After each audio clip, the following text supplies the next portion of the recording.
Welcome, everybody. It is 93.5 Aloha Nation Live. We are broadcasting on Shoutcast. I believe we are broadcasting on Shoutcast. On shoutcast.com. .com. And there in the search box, you need to put all capital letters. That is Aloha Truth Aloha Live. Truth Live, right? We're going to try to capture all of the Aloha something live. The Aloha something live, yes. The Aloha life, yes. And capture it all. So we have guests this evening. We're going to be talking about hemp. We did have a show about hemp immediately following the hemp conference over at the Hawaii Hilo. Actually, one of the sponsors is joining us this evening. But I want to start with Sarah Steiner-Jackson. She is our Lima Pahoa activist, community person, that if you do something in the least bit out of the ordinary, she will write somebody somewhere about it and commend you for it. And she will bring it to the awareness of everyone around her, either in any way necessary, and it is. Thank you very much for that. Thank you, Tom. And we also we have in part of our show this evening is also to talk about the event that some of our guests are also involved in here. Right. So let me just run around the table, and then we'll have you tell everybody about the event. But we have Dr. Phil Denney, is that correct? Yes. And here in Pahoa, you're... Yes, I live in Pahoa. Was there any other place on the planet? We don't know. Well, then we're going to ask the man right now to answer that question. This is James Novak. Thank you so much, James, for coming. James is from it's Hemp Solutions USA. Hemp Solutions, yes, okay. USA. Just a definer. We've been based out of Michigan. We're there to literally get the clean drinking water and get a lot of things on the table for those folks in a place that we believe. Michigan has been in the news. We've everybody knows. Everyone will forever now know of Flint, Michigan, and wonders what's going on. Our other guest is Billy Levan. Yes, is that correct? And yes. also of Pahoa. Yes. And Puna wonderfulness. Yes. And Jean, our wonderful host. That's right, our Punatic. And Jean, our wonderful host, is here. And our behind the scenes folks, Roger is always with us. Thank you so much, Roger. And he's experimenting with different things, which is actually the bamboo camera. we're at the part of what we're working on is to stream this live on Facebook. Aloha Uprising. It is. No! Actually, it is not Aloha. What is it now? It's Aloha Nation Live. It's Aloha Nation Live on Facebook. Well, okay, I thought we were trying to capture another. Where we were, and now we're condensing again. So we are Aloha Nation Live. We're doing both at the same time, condensing and expanding. It's just part of the things that we do. So that we are then streaming live on Aloha Nation Live. Facebook, yes. Facebook. And so actually if we do, some of our friends are watching it, so we'd love to know how the audio is coming across for everyone out there. Okay. So Sarah, I did what right away. Why don't we just and we'll get back to it before the end of the show, but we wanted to just talk about the event that's coming up that I think you're involved with, right? Yes. Phil, is Phil okay? Yes. Oh, yeah. Excellent. So much easier than saying Dr. Phil. I'm retired. Oh, okay. So retired Dr. Phil. That's even harder. Yeah. And Bill, you're also involved in it. Yes, I am. Okay. Yes. And now, and if the rumor is true, we're going to probably have James involved before the end of the year. It's funny. So Sarah, why don't you just tell folks about what it is? And do we have a poster on it? So I don't have a poster. It's first annual All Things Cannabis Hemp Festival. It's going to be down in at the end of the road in beautiful Kaimu, Kalapana on Friday, August 18th, which is also known as State of Day. And so we're going to be down there with the Kei'iho Malus and having a wonderful free event, all ages, educational. It's all things cannabis, hemp, industrial, medical, spiritual, it's nutritional, it's recreational, and it's all good. It's all things. Yeah. Over 22,000 known uses for this plant. Unbelievable. Yeah. And we want to address as many of those things as we possibly can at this hemp festival. And yes. So do we have folks that are? I mean, did you guys have a chance to get folks that are using out of 22,000 different uses? Do we have anybody who has got one of the uses and they're doing it? We have invited a what was her name, Phil? The hemp clothing. Oh yes, we've invited a number of people who are involved in a variety of things to use this plant for. Yeah. The industrial uses, of course, are very exciting, particularly here in Hawaii. There's a lot of interest among the agricultural community and the politicians as well.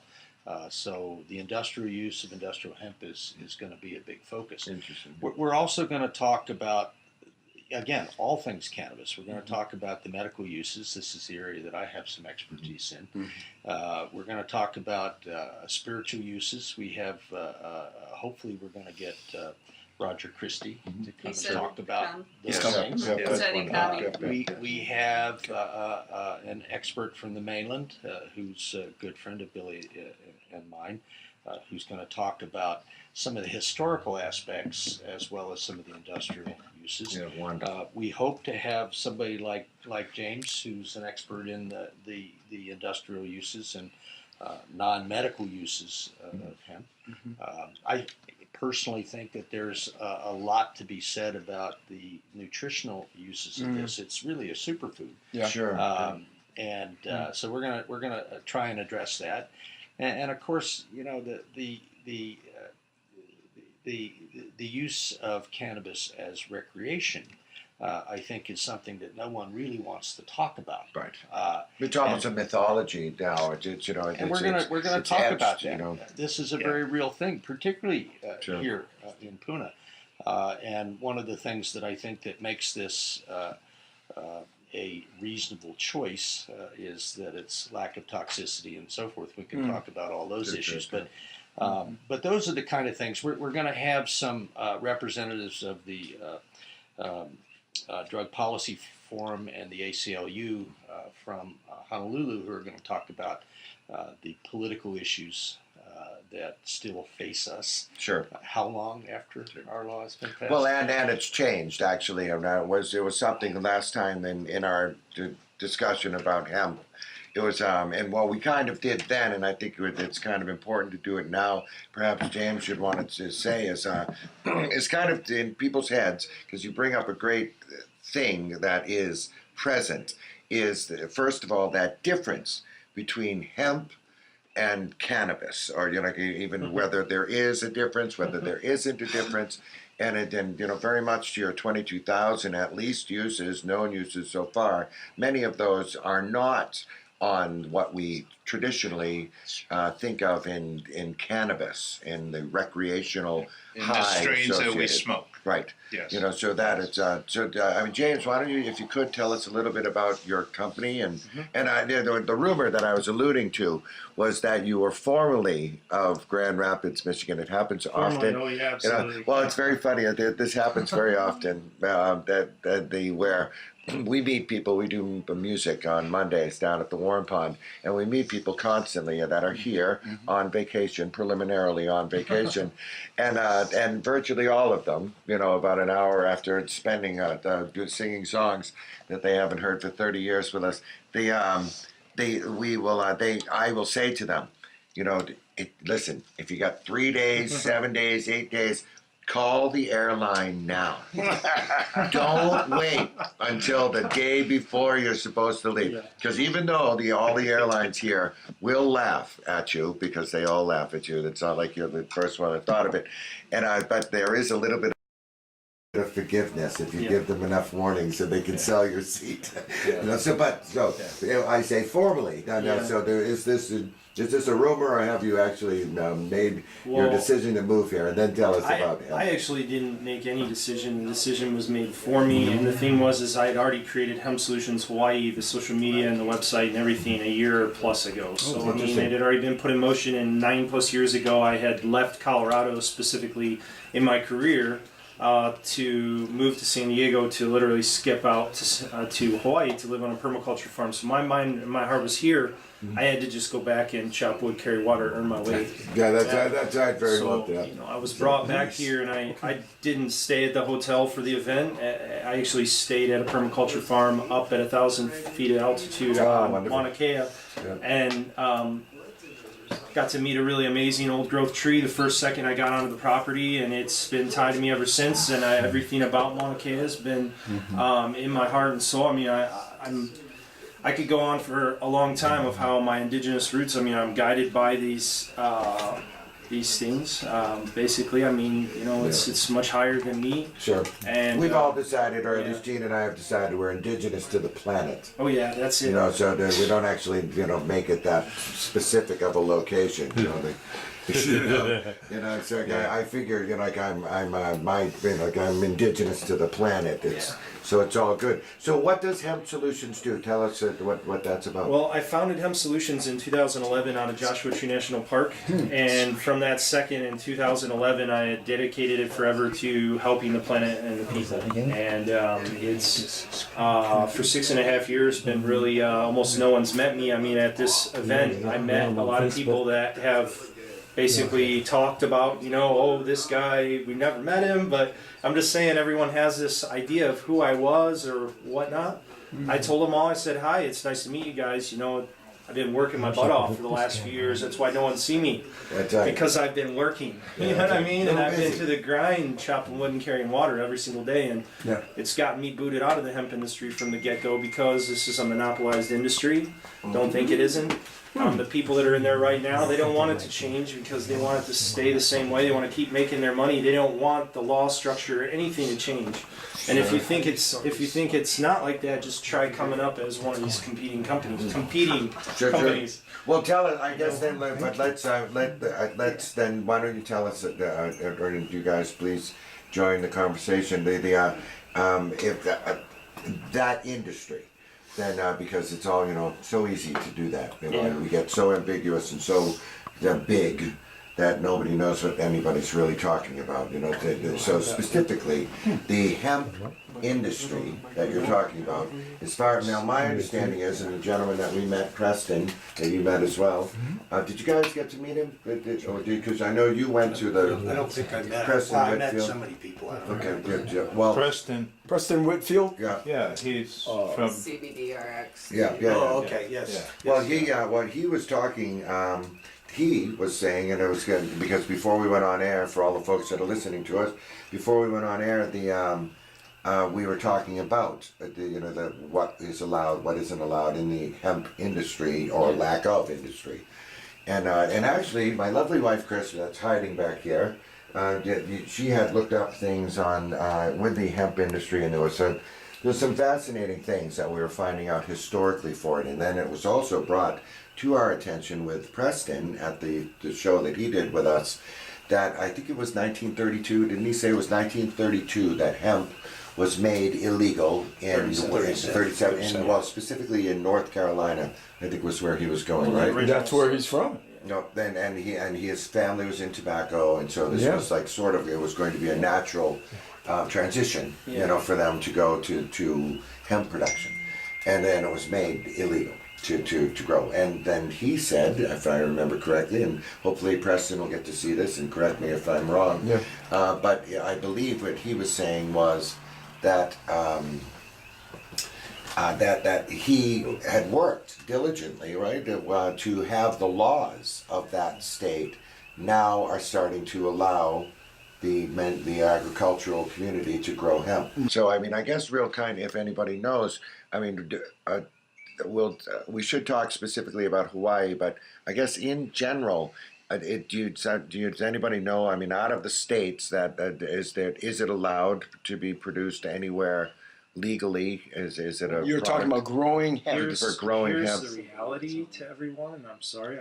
This is the truth, not the sunshine and rainbows of a bunch of people. I'm sorry, trying to come here and sell you on something by our products, or perhaps being a little optimistic. There's no local attached to it, right? Okay. Okay. What I'm getting at is, even if you grow it, You cannot create a high quality finished product without $15 million in processing, and I will put money on that. Why? Because that's how it's done. You ask France, who's never had a prohibition, who's been building with it for over 300 years, they'll tell you that if it has not been expert, uniformly grown, uniformly retted, aka the sugars, the lignins, everything's been broken down, the moisture level's perfect.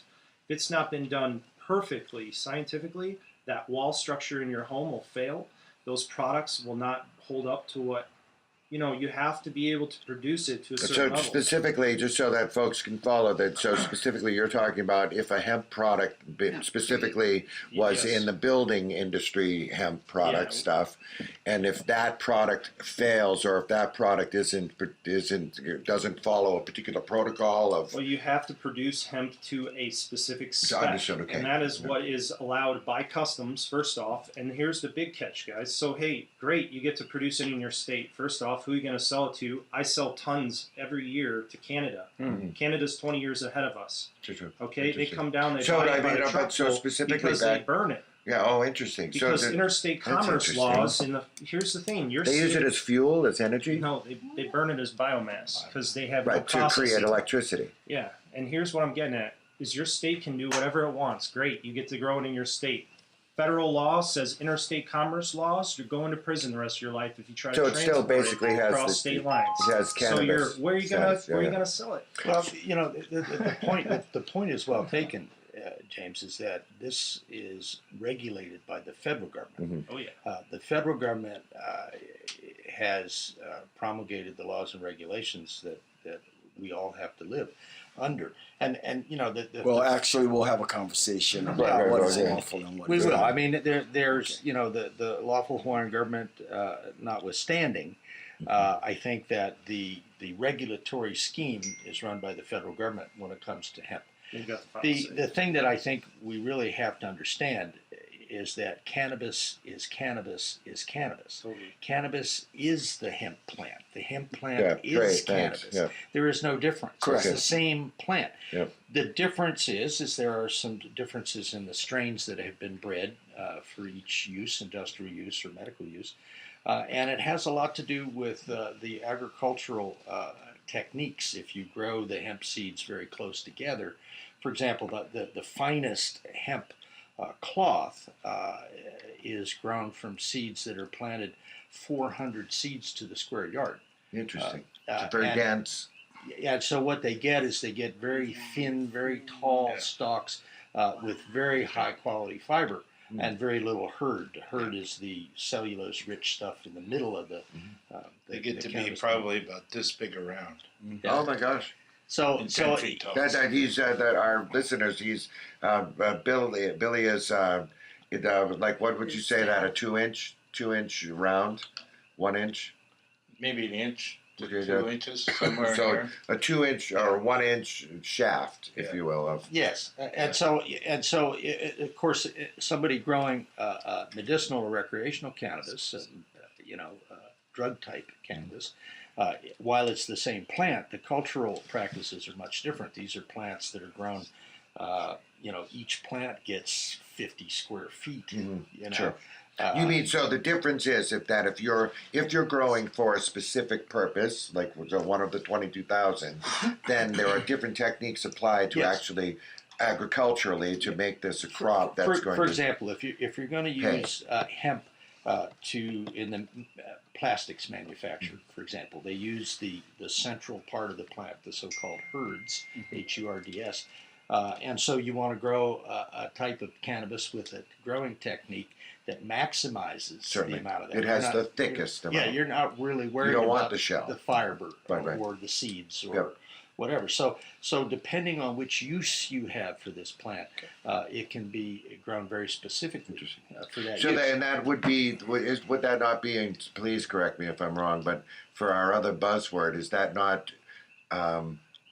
Is that modifying, manipulating the genes? No. of that plant? This is not GMO unless your it's not definition GMO. of GMO is choosing the best Characteristics. plant to plant next Sure. time, Sure. which I would argue is GMO. That'd be interesting, too. It originated by Gregor Mendel with his peas and whenever that was, a very, that's very funny. long time ago. Yeah. I would argue he's the father of genetic modification. So really, what you're talking about then is if you are in the business of growing a product for selling to the market, then if you're going after cloth, then this is the strain. If you're going after construction lumber, this is the strain. Rope, this is the strain, and any of the other multiple Well, uses. yes. Or medical is a completely different.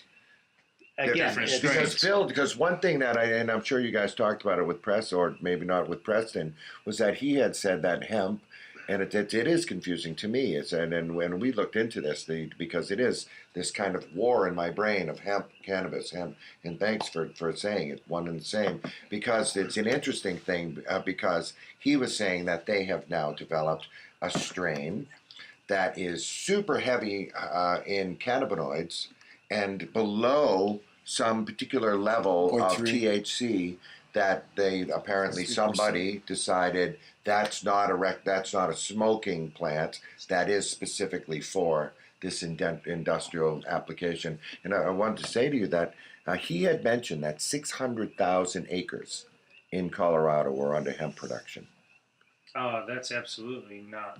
Absolutely. 600,000? 600,000. You know, He himself. Canada's in the he last himself. 20 years only been up to about 20,000 acres. The feds have Interesting. been... Well, then again, Yeah, Preston will correct me if, During the if Hemp I'm for getting Victory the number campaign, wrong. the United States grew for the war effort during World War II around 430,000. The U.S. government would never allow that Interesting. acreage. No, we'll have to check with Preston on that. I could, and I say I could have the number wrong. So I didn't mean to interrupt you. So That's quite all right. But again, I was just wanted to reiterate the point that hemp, cannabis, and indeed marijuana plant are one and the same. Marijuana, of course, is a Mexican slang word. Every child in the Western Hemisphere knows the song that it came from, La Cucaracha, La Cucaracha. And the second stanza of that song is a line that La Cucaracha, of course, is Spanish for cockroach. And this was the nickname given to Pancho Villa's foot cavalry. These were cavalry guys that didn't have horses, so they just spent a lot of time on their feet. So this was their marching song, and the second stanza says they will not march without their, the cockroaches won't march without their marijuana. So this is where it comes from. And you know, this brings up the point that's most fascinating for all of us here is that you know, the federal government, when cannabis was outlawed in 1937, at the behest of Harry Asslinger, the head of the Federal Bureau of Narcotics, he and his minions used everything in their power to demonize this plant. And by calling it marijuana, which is not the proper name at all, this is a slang word. Interesting. They used that on purpose. He was in cahoots with William Randolph Hearst, the newspaper publisher, who was stood to lose a great deal of money if his pulp paper industry was threatened by cannabis. He was also joined by the DuPont de Nemours company, the famous chemical company who were just introducing nylon at that time. And the way things came together is that an invention that had been made in San Diego, interestingly enough, called a decorticator, was the first mechanical way that you could harvest hemp without the huge labor involved in separating the fibers. And the way this was done, it was fascinating. It was a horse-drawn wagon, and you harvested the cannabis stalks and you fed them in one end, and the fiber came out the other end, and all the herds were saved. As well. Yeah, we actually saw a black and white, and looking at this, the researching a little. We looked at a black and white, and it's because it was very similar to the way that they do corn. It almost looked like very similar to the process of doing corn. $5 million industry they built in San Diego in the 20s, 30s, something like that. 1920s, 1930s. Isn't that They interesting? built this whole industry, and then all of a sudden, 37. Pow. Unreal. Do you know what's interesting? You know what I did, Chris? What was that number? What was it? 237 million. What was the amount of money that was that it was done in 2014, right? Yeah, 620 million. So there was $620 million worth of hemp industry product in this, 688 now. and how much? And wasn't all of it imported? They didn't say all of it. They said most of it was imported. The most of the now that was 2014. The reason I bring it up is because you had a number associated with a year of production. Yes. And so 2014, I think, was the latest that we could find, right? Was it 2014? That's all I found. So 2014, where it was 600 plus million, and the majority of the hemp in the industry was imported. Yes. From like a handful of people too. Extraordinary. Just But the extraordinary. But the thing is, we don't remember our history in this country because from the very founding of this country, hemp was an integral part of the industrialization of this country. And it was used, homegrown hemp was used for a whole variety of things. It's very interesting to read the testimony before the Congressional Committee about this bill to ban hemp and who opposed it. Guess who opposed it? The American Medical Association opposed it because cannabis was the most widely prescribed medicine in this country for almost 100 years, from 1840 to about 1940. In 1940, you could walk into any pharmacy in this country, including Hilo, I'll be willing to bet, and you could buy a package of asthma-dying cigarettes. Guess what they were? Wow. They were joints. So what's incredible about this? So the AMA opposed it. The paint industry opposed it vigorously because the hemp oil was a superior drying agent for paints at the time. This was before the days where you had, the polyvinyl chlorides and the plastics and things. Dow's contributions. Well, whatever. I'm not a paint scientist. I don't know what's in it, but they don't use hemp oil anymore, and they were very much opposed to it. And the other industry, which I think is great, was the birdseed industry, because the songbirds would not sing unless there were cannabis hemp seeds in the mix. Once they got some hemp seeds. The year They prior to sang up a Prohibition, they storm. recorded over 4 million pounds of hemp seed were sold specifically for songbird food. For 4 million. In 1936. Yeah, it was right there. That was 4 million pounds just for songbirds. So it it would appear if you look at this that it was the politics, the ugly politics that had to do with the corporate robber barons, Sure, if you would. That's exactly what it is. Shows my bias, but that's exactly what's happened, and we've had to live with this since 1937. This is what constitutes the basis for the law today. This is where Jeff Sessions comes from, directly from 1937. Well, I remember, I'm a 50s baby, so I remember the really Reefer Madness, the classic film of Reefer Madness was long really before me. So to us, it was almost cartoon-like. Yeah. That they were actually, all we remember seeing it, I remember seeing it with friends, and it was, we would think that this was absolutely done with humor in mind. This was never done as some serious, propaganda film. Which is extraordinary, and it was based on racism and lies. Exactly. A couple buttons were pushed. That's no question. Well, William Randolph Hearst had this newspaper industry, and he was some of the stuff that he published was truly staggering to my mind. It was mind-boggling. Black women or black men were caused to rape white women because of marijuana. It said that not cannabis, marijuana. It said that in the film. It did. Anslinger was a known Nazi. He was tied to the Nazi party as a supporter as well, so he was a known racist. Absolutely. They did. It's all quite.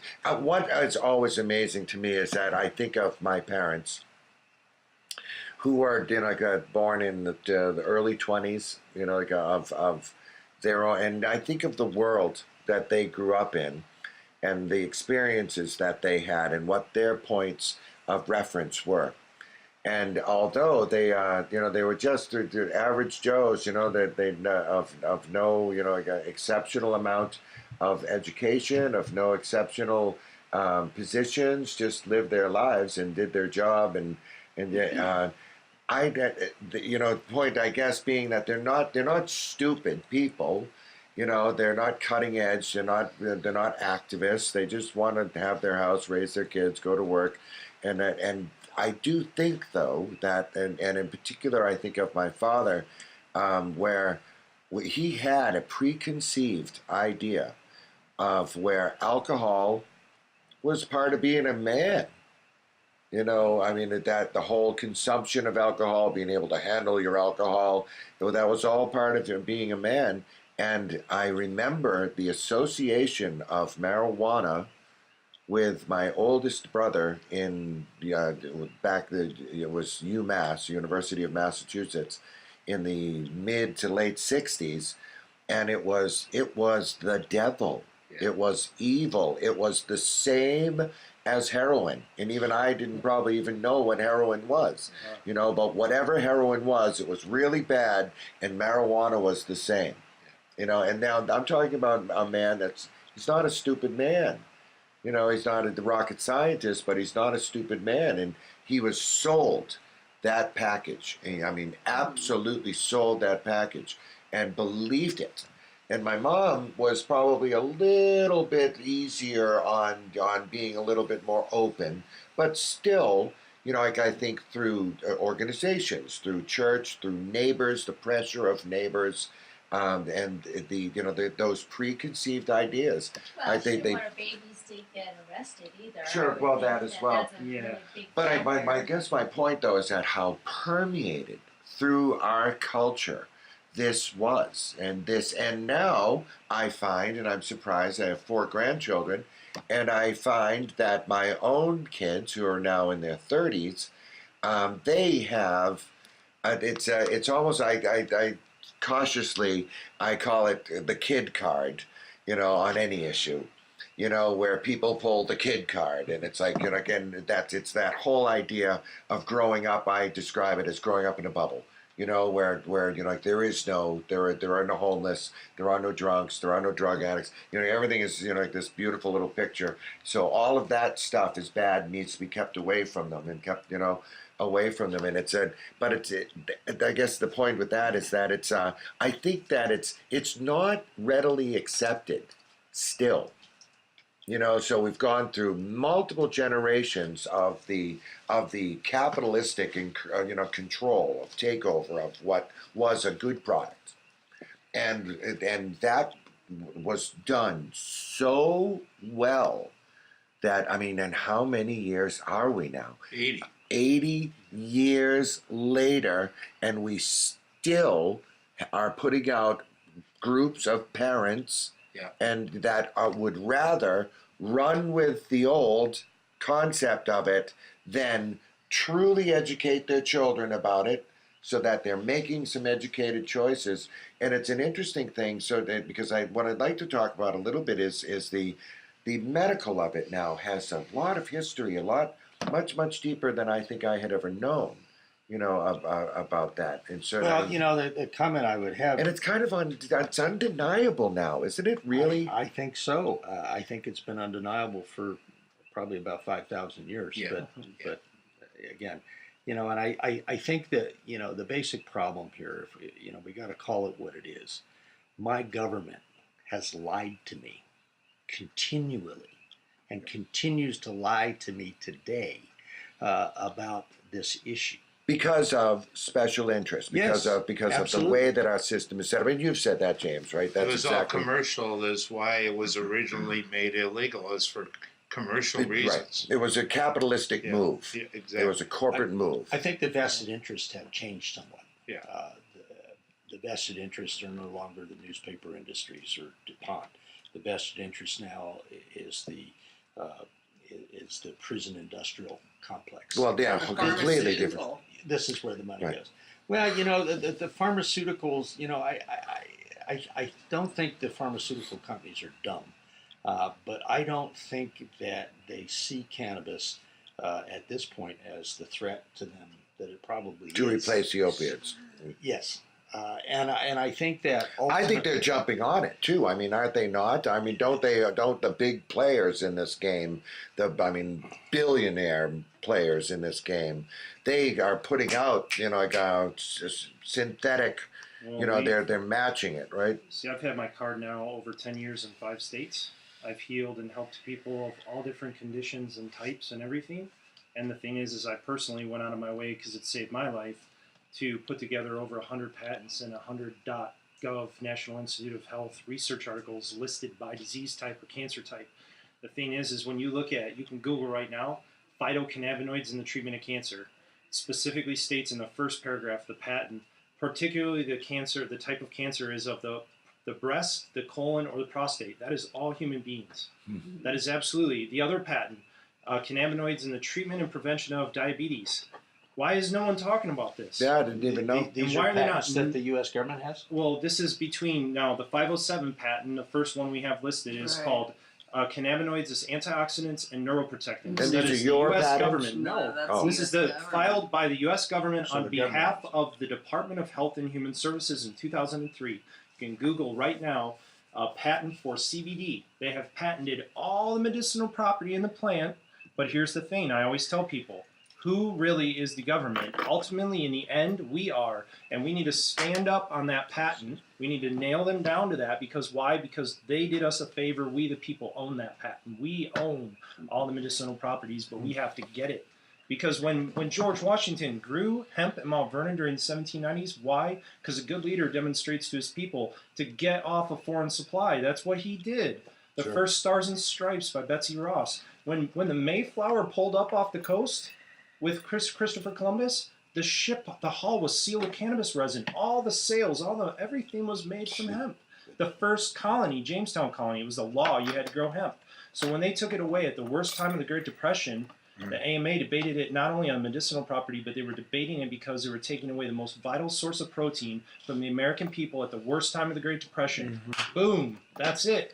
It's Our how, means to be sustainable. it's how the colonies paid their taxes to Yes. the British, to England, was through cannabis.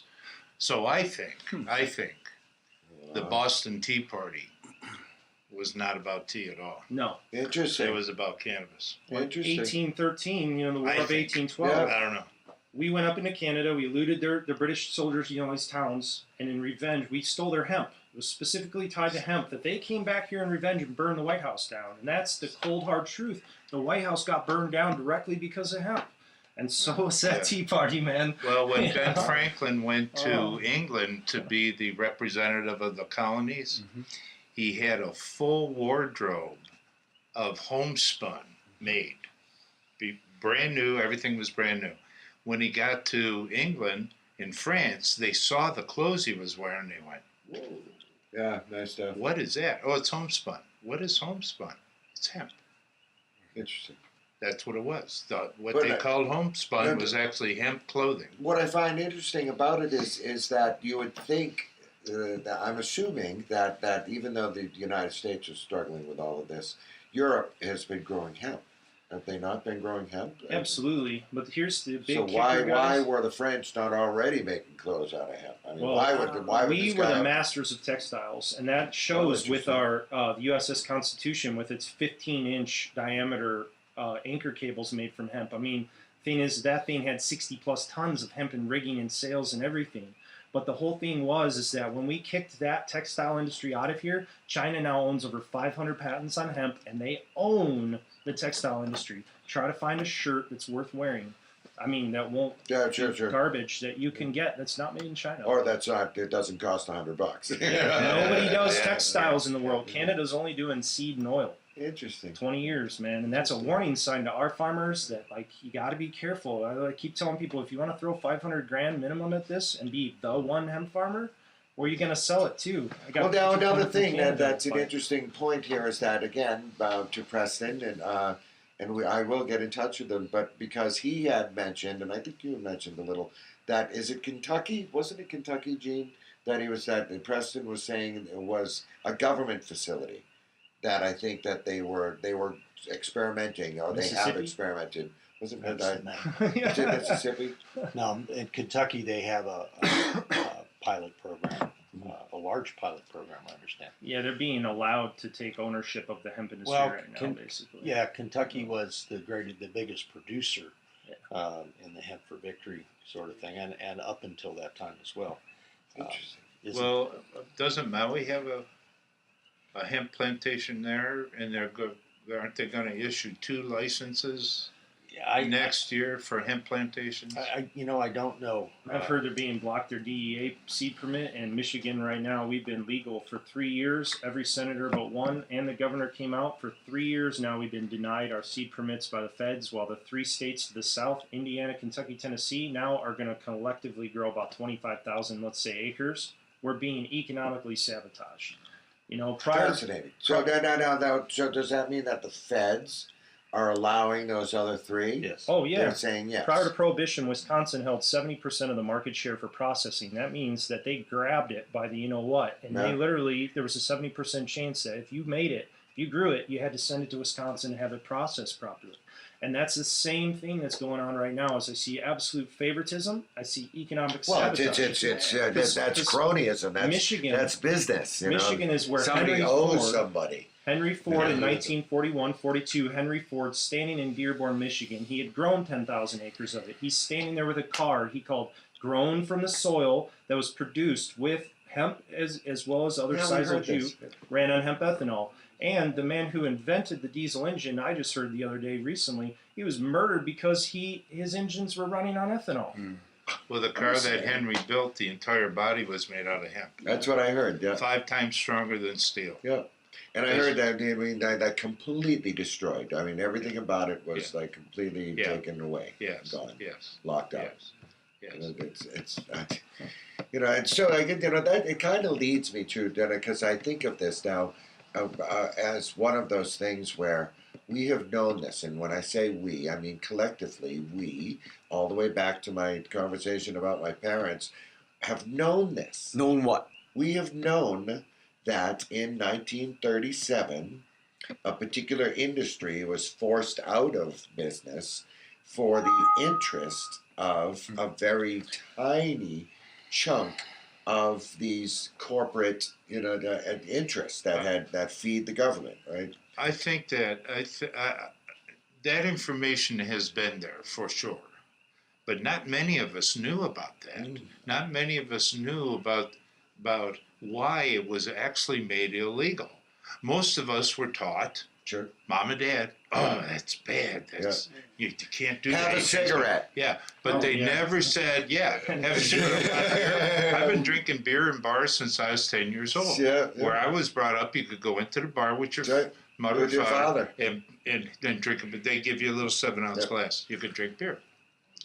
But smoke cannabis? No. So they didn't never tell us. Like I say, that information was there. What happened with William Randolph Hearst? Sure. But they didn't teach us that. They didn't teach us that. They just taught us that it's bad, it's evil. It'll lead you to use harder drugs. Right. Well, and that's actually I wanted to keep that in mind because I want to talk about that. That became an issue recently here in Hawaii. But I wanted to ask, what about hemp was it that threatened Hearst? I mean, why? Paper. The paper industry. Paper. So did he own billions of acres of trees? Yes. On Pacific Northwest I see. and southern Canada, Yes. BC, British Columbia had vast interest. And will hemp replace paper? Well, Tree paper, traditional? It wouldn't do it until this decorticator Right, until you was shown. So it was the labor to do it was prohibited. But with this device, now hemp became very competitive in paper. And it was such better quality paper. Oh, interesting. Too.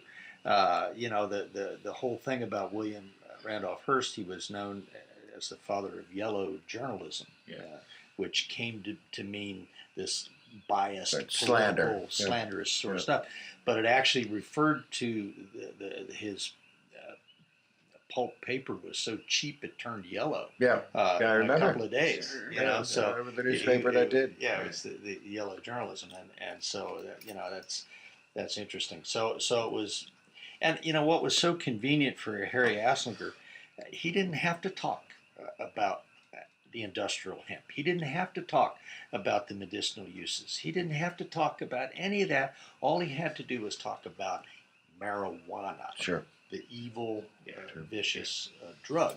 And of course, this was exactly the same plant as Sure, it's a hemp. the hemp plant. So when they did that, what do you think that there was? Is there a number that you can think of that was associated in 1937 with how many people lost jobs when the hemp industry went out? I'd like to bring something Yeah, up. please First do. off, the U.S. government had already done their research. You guys can Google right now. The actual research article is hemp herds for paper making material.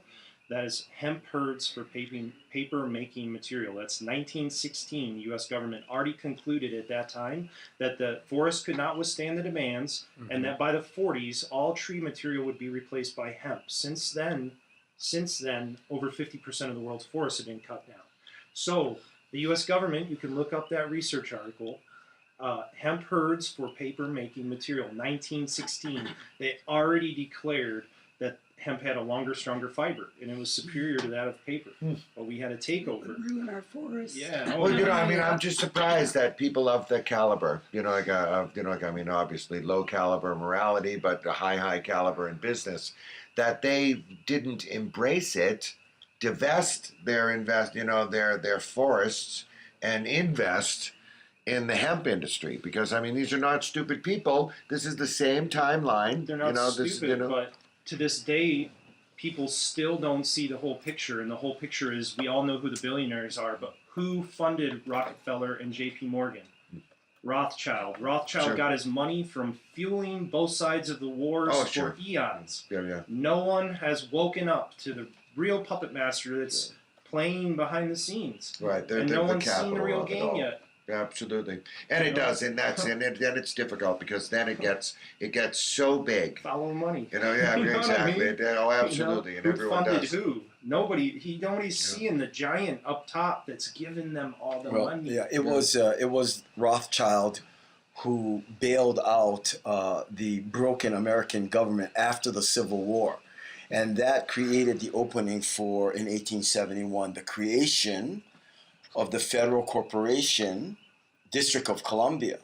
So how do these laws get passed in every single industry, in every single aspect of so-called proper governance This and is services? crystal clear. Well, this is what happens. So it's not cronyism, and it's not them actually being unlawful. If they were actually a de jure government, yes, they could be held accountable. They could be held accountable for treason, actually. But because by their own definition, 1871, they're a corporation.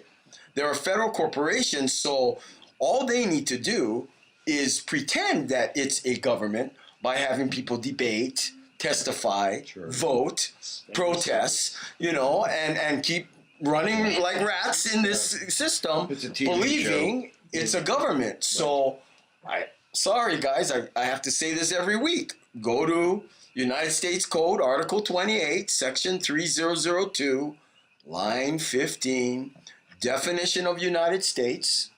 They'll tell you the law. It says federal corporation.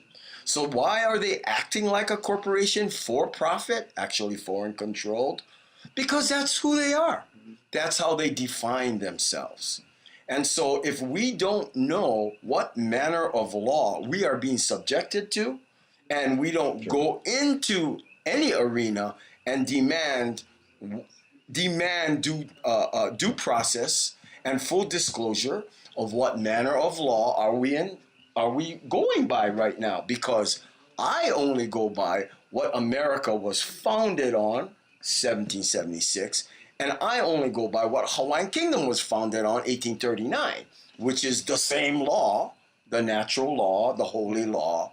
Be truthful, do no harm, and honor your word. And that is law. What we have is a corporate matrix, a maze of interpretation, of politics, of money and corruption, and they can justify it because these guys just write anything they want Absolutely. for law. As they did here. It's legalese. It's As they did here. statutes. Yep, as they did Now, here. like James brought up, any law or legalese or statutes that goes against the natural law principles of truth, do no harm, and status of agreements Is null and void at inception.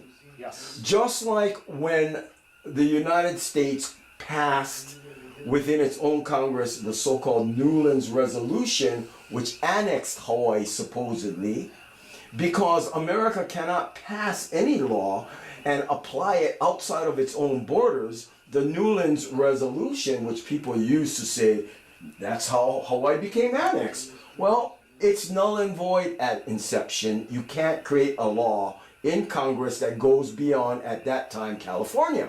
Can't do it.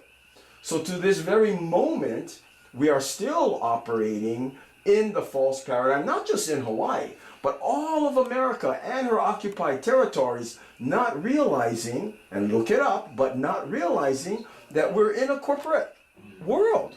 It's corporate law. And it's actually much bigger. And that's unlawful, by the way. Absolutely. Well, all of it is, and it's where it's all what we talk about indeed. And thank you for telling every week.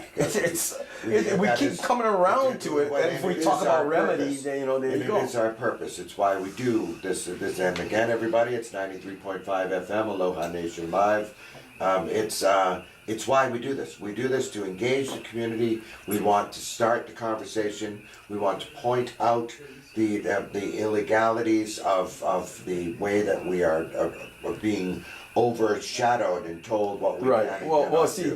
that's just a point of history and actual lawfulness. But the conversation about health and wellness, about the spiritual uses, about the industrial and economic and construction use, all of these 22,000 benefits.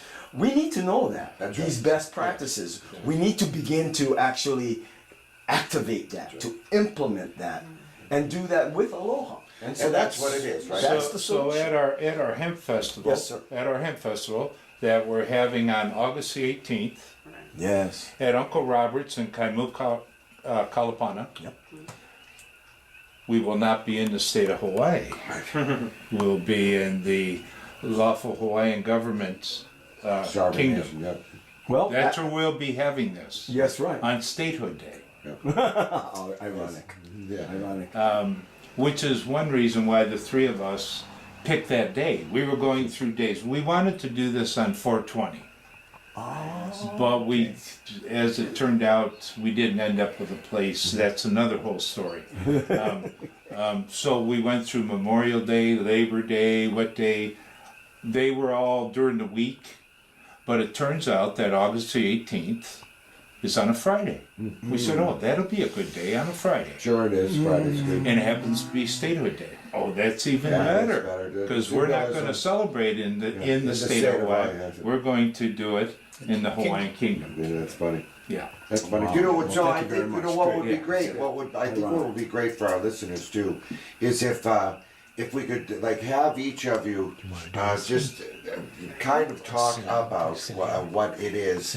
Like for you, in particular, I was thinking that people, I think, are much more aware now. And we're like almost, I think of it as the last 10 years. I could be completely out of the loop, but I think of it as the last 10 years of people really recognizing and the medicinal applications of cannabis. And I think that there's so much, certainly for myself, I'm lost on the cannabinoid triaculites, but I'm it's gone. I'm lost. I have like pictures of dancing pyramids. I have crystal pyramids in my head. I have really no idea what people are talking about. And then, but so if to tell people that about the what I try to think of why would someone be against it? You know, I mean, even eliminating the obvious, Well, it's economic ones. It's it's the same reason. I don't want to offend anybody, but what the joke is, why don't Baptists believe in having sex while standing up? And the answer is they're afraid it may lead to dancing. So again, I don't want to, but this is really the issue. That's the ultimate dance. Because it is somehow immoral to feel good, to not have pain, to not live with stress, to not live with migraine headaches or chronic nausea or any of the other hundreds of things. And unfortunately, I'm going to get on my soapbox here, but the Judeo-Christian ethic, basically says we are here to suffer. Sure. And anything that interferes with our ability to suffer is somehow bad. Yeah, absolutely. And I don't want to overstate things, but I truly believe that this is the basic source of the opposition to cannabis. Still, really, absolutely, that it's kind of always been, right? That's always been part of the instilled. Somehow being high, which is associated with cannabis use, is somehow bad, and it's bad to have pleasure. And again, not to overstate things, but I think that if you cut through everything else, that's what you get down to. I don't have a better explanation for this because despite the fact that cannabis has been used medically for more than 5,000 years in every society known to man, besides the incredible track record of safety and lack of toxicity, again, we still have this basic opposition right now embodied by, Well, Phil, it's the most useful plant on the planet, yes? There's no question about it. And so that would empower individuals and communities in ways that if they prohibit the use of, then we're not empowered by that. That's right. And so if we're empowered, we're harder to control. That's right. But something that you were talking about, James, and it's something that I always wanted to ask. It's always something that comes to mind when I listen to people talking about almost any topic. But in your experience, as you moved through your life in the medical profession, what was the medical professional approach other than yourself? And what were your contemporaries? I was vilified. I'm a quack.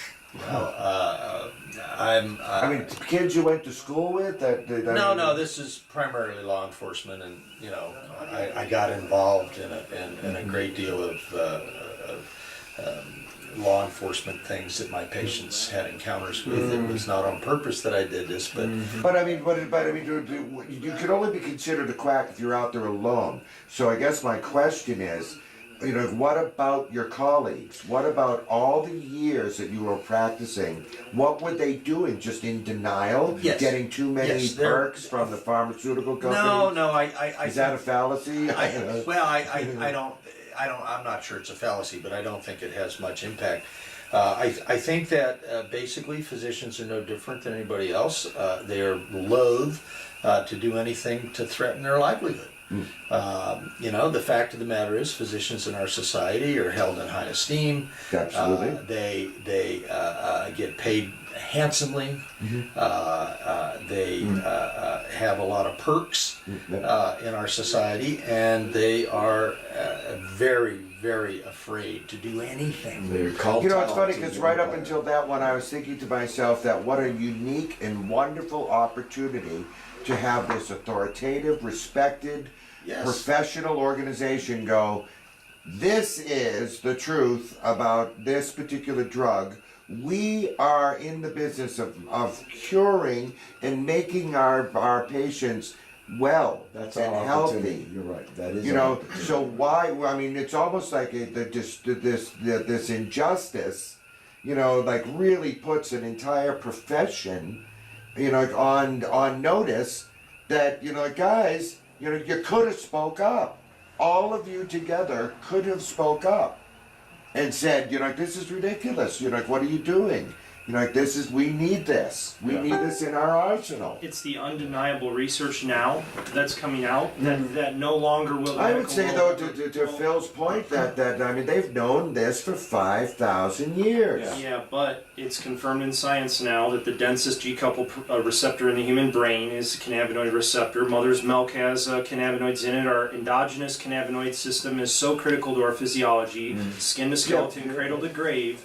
That is second only to the central nervous system in what it modulates and actually helps to regulate. It helps to regulate homeostasis across 210 cell types. I mean, this is actually our whole body's wired in with cannabinoid receptors. So that's how we can use it targeted. And I can thoroughly appreciate. I thoroughly appreciate the fact that science, specifically now is available. But I still would suggest to you that it's incumbent upon our people, right? It's incumbent where we are acting out this way because we see a need. We see Gene and I are doing this in order to point out the injustices that we see. You are doing what you do in order to point out how this incredible thing, and it just drives me batty when I think of, because one thing that we learned when we did our research for the rat lung show that we did was, again, one of those things, they knew about it since the 30s. Oh yeah. And because of economic reasons, the proverbial they, kept it under the rug because the tourists won't come. And then I can't help but think to myself that, that an entire profession, revered in society, held in the highest esteem, well paid for their services, and it was a little uncomfortable for them to buck the system collectively, all together, and say, we need this in our toolbox. We need this drug in our toolbox. There's no magic pill that all of a sudden brings everyone together short of a giant earthquake. Okay, or some kind of martial law crisis is a great group. Right, crisis. I don't want to wait for crisis because I think the slow motion death spiral is in full swing right now. Sure. So I think yes, you're right. Everybody should stand together. That doesn't happen. It is more like a domino effect where 1, 2, 3, a small group of people realize what's at stake, want to be in honor, come together and take action with Aloha, and then this is action right? This conversation, it goes out. I'm not worried about being monitored. I'm not, I look forward to talking to police officers when they come. Don't ever welcome them. No, I have no problem with that. I really don't. I mean, if they treat, because human beings have the opportunity at each moment to treat each other with respect and honor. Sure. Regardless of what their job is. But we keep the point that I'm trying to get to here is that what do you think it is now? Do you think that the medical community? I actually, when we were doing they're not going to when we were doing the rat lung thing, I asked someone that was in the medical community to join the show, and they could not. A little bit political, that they could not. And I asked basically the same question: what is the collective feeling in the medical community toward this? And so, I mean, what is it now? What is the medical, I guess, if there is a way? It's changing, is what I could say. Historically, physicians have been a very conservative group, historically. But again, that's changing. And, the change is really pretty phenomenal. When I went to medical school, these many years ago, there was not one single word about the endocannabinoid system. Interesting. Which is... Did they not know? Oh, they did know. They did know. Absolutely. But again, this was not politically correct to talk about this, and anyway, I think that's changing. It's changing more slowly than I would like, but I think it's, Well, and I think it plays to your point, though, that now what the Ratlong's economic impact to tourism, I think you had mentioned, and I think quite accurately, and how frightening is this for all of the implications of the simple statement of the prison system and the legal system that's self-feeding off of this particular, so debunked. I think of this as so debunked of the illegality of recreational marijuana, cannabis, hemp.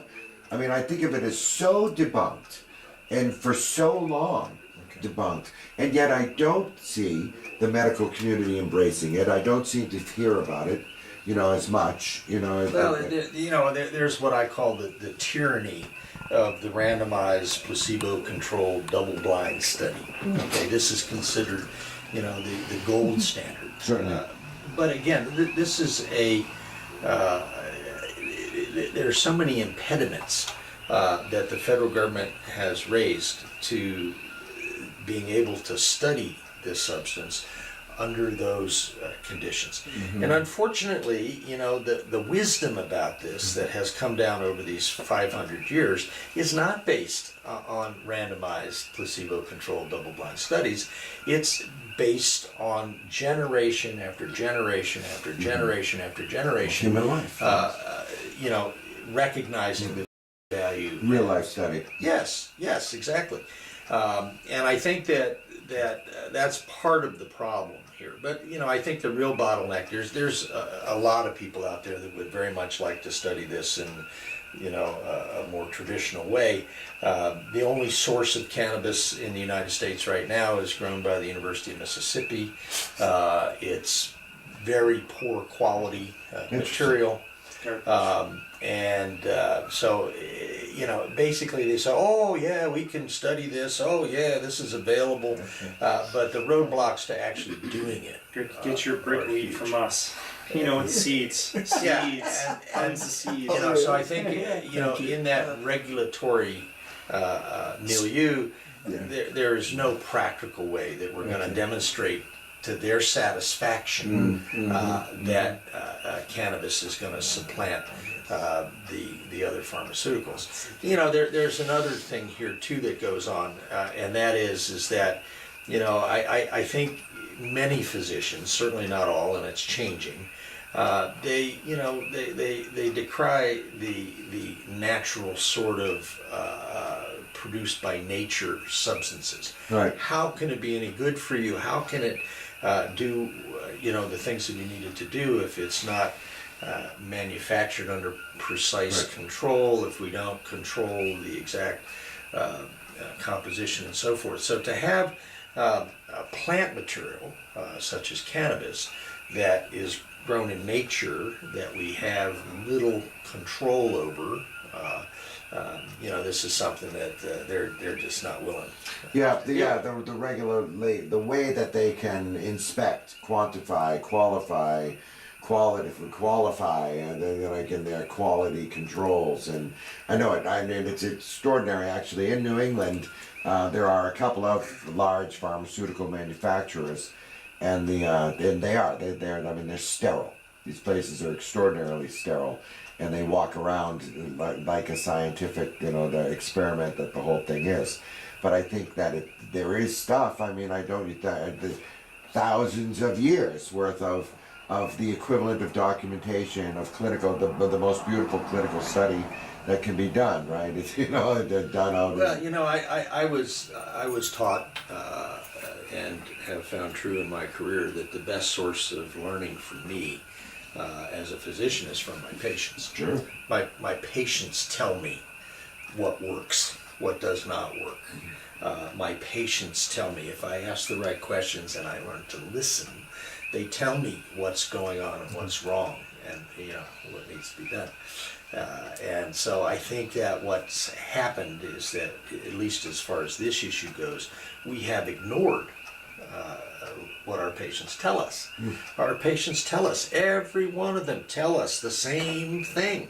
This works better than anything else I've used for migraine, for nausea, for the list just goes on and on. And I think that this is part of what I call the tyranny of the randomized placebo-controlled double-blind study, because we no longer rely on this information that comes from our patients. Yeah, they know better. Yeah, of course, we know better than you as the patient does, because we have been to school, we got magic letters after our name, therefore we know better than you.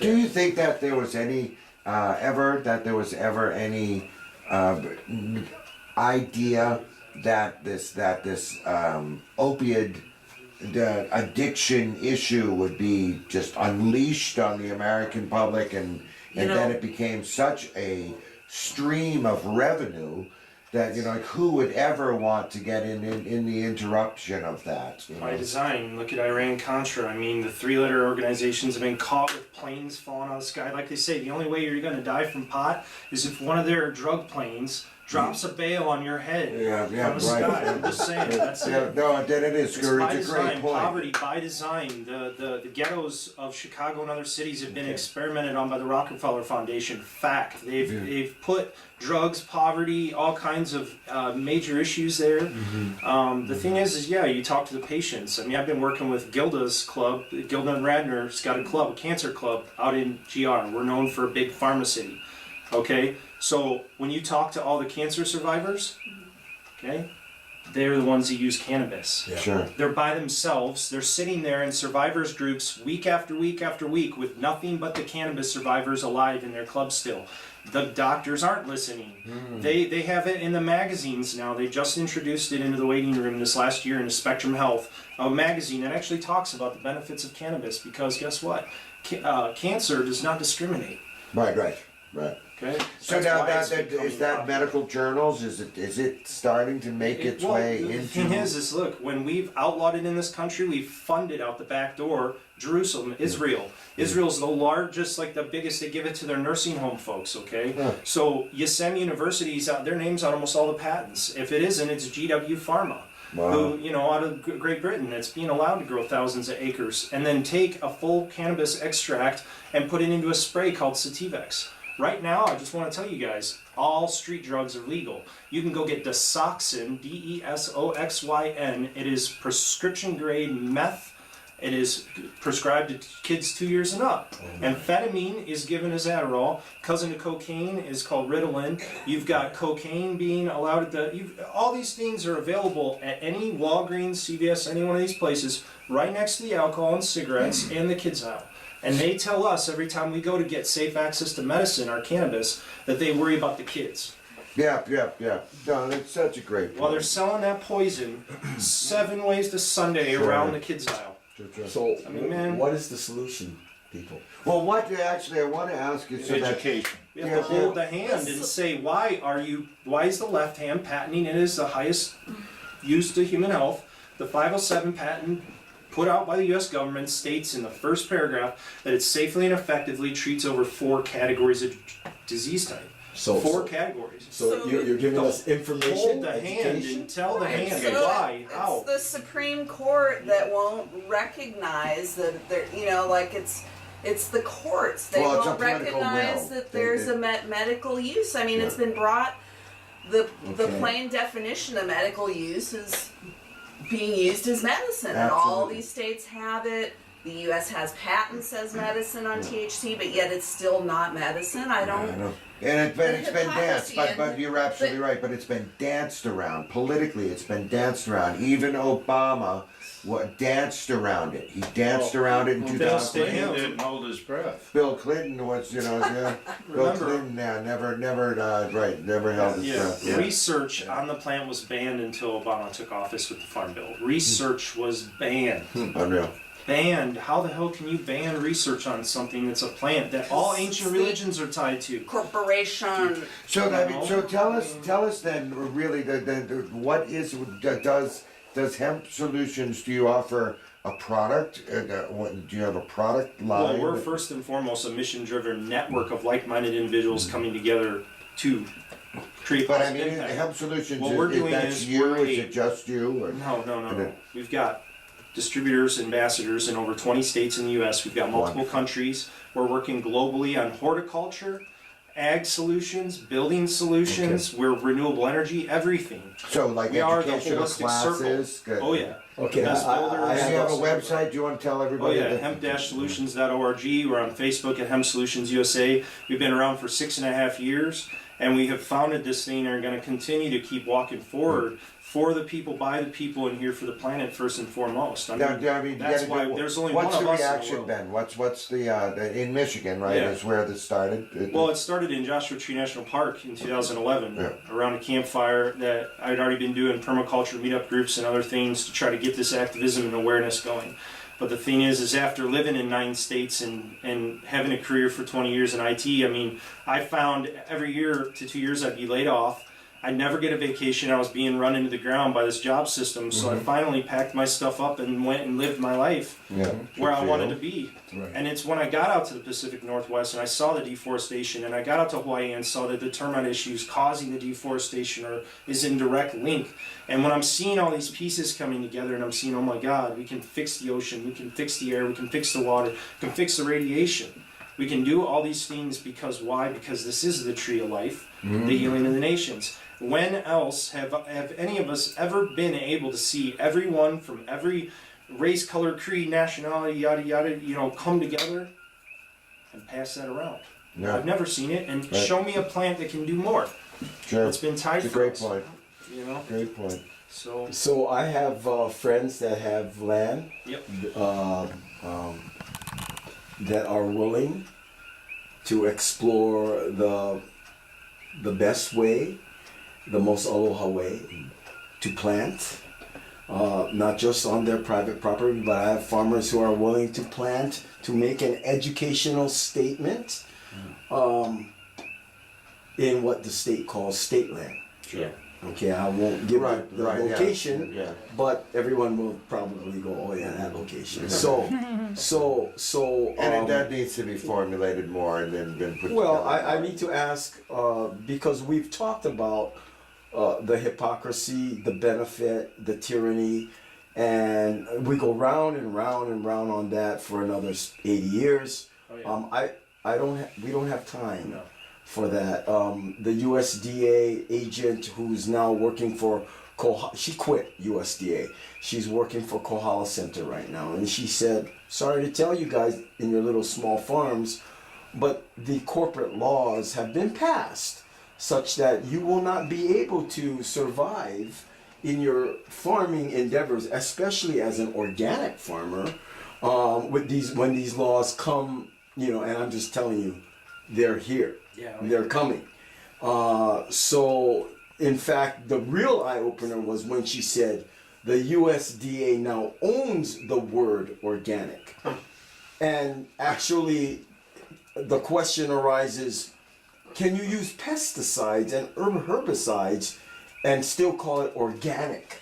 And she said... It's going to be like the Halliburton loophole, but now with organic. She said yes. So She you said guys know yes, that, you yeah. can, because they own the word in their world of language. Defining organic, Yeah. you can and they do use pesticides and herbicides in what is now certified organic. And I'm like, okay, with all of that, tyranny and crime, corruption in your face, now it's kind of up to us. And I'm asking you, Yeah.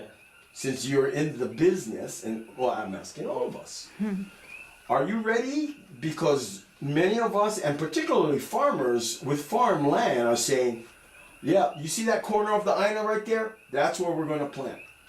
Are you ready to assist in educating the community such that we do these Akamai best practices in Aloha rebuke of the corporate regulation? Are you? I mean, to me, that is what the soul searching and the friendly communication needs to be about. Not how all the bad things that they're doing, and not all the good stuff that it is, but are you ready to walk in honor?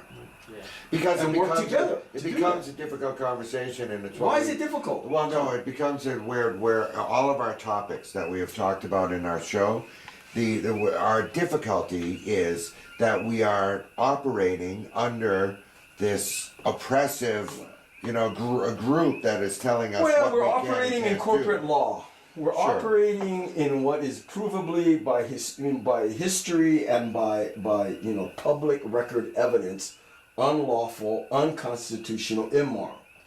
And so, how much more evidence do you need before you simply take aloha action Sure. Well, to it's- educate our people? Right, and it's not any different than what we were talking about earlier, where in our different shows that we have done, where once again we're talking about something that it's not like it happened yesterday. This is decades, 80 years, as Bill said. 80 years, since the That's why this is prohibition of it. FCC free. Right. For that very simple, it's low power. Yeah, and in fact, it's low power. And the fan burnt out. But we got another donation today. Yeah, We got another donation today from a man we met this past weekend who's creating local currency. Man, good. Okay, Yeah. so like all of the major pieces of health and agriculture and spirituality and culture and law, all of these pieces are coming together. Yep. And I'm like, okay, so people ready to get their hands dirty? Right. Heal the aina, heal the soil, heal each other.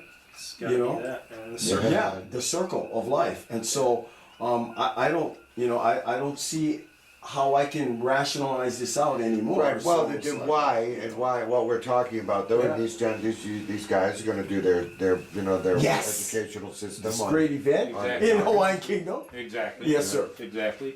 Education is so important. I know how important it has been for me as an individual to learn about this plant.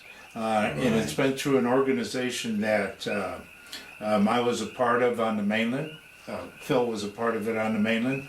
The AAMC, the American Alliance for Medical Cannabis. Monthly meetings in a Grange Hall. If you guys must know what the Grange is. Yeah. In the Grange Hall, we're the longest renting organization in this Grange Hall has ever had. Since 2001, we've been meeting every once a month. Do they still? Are they still? Yes. Are they still doing it? Yes. As a matter of fact, the president of the AAMC is going to come to our hemp festival. Oh, wonderful. Okay. And We talk. do more than just meet. Yeah. Yeah. So now that is to impact local laws and Yes. to follow local laws. And, To talk about local laws. We tried to have a relationship with the sheriff and the prosecutors Sure. and What happened? so forth. It was kind of a standoff, if you will. Yeah. I mean, we gave some, we gave, got some. I mean, it was. Do you have access to seed? Yes, we're actually working. Yeah, we're certified seed providers, as well as we have one of the largest co-ops in North America right now, 190 plus farmers. So when it comes down to actually being able to say, hey, we have a product, any one of our products can break the entire global supply. I mean, we have gas and oil wanting to come to our door to blow it down wells for fracking at 10 million pounds a month. That break the global supply. So the thing is you have to know every 90 days there's a hemp harvest in the world and who you're going to work with. You can't do that on Colorado supply. You can't do that on so Kentucky. do you have hemp growing? Absolutely. You We've do. got 190 plus farmers. We're partnered and owners in one of the largest co-ops in Canada. So how many acres of hemp do you think are under production? Well, in our network of 190 co-op farmers, there's 20,000 Trudeau blessed acres. They're actually subsidizing it this year and giving our Trudeau farmers. is you're Canada. Yeah.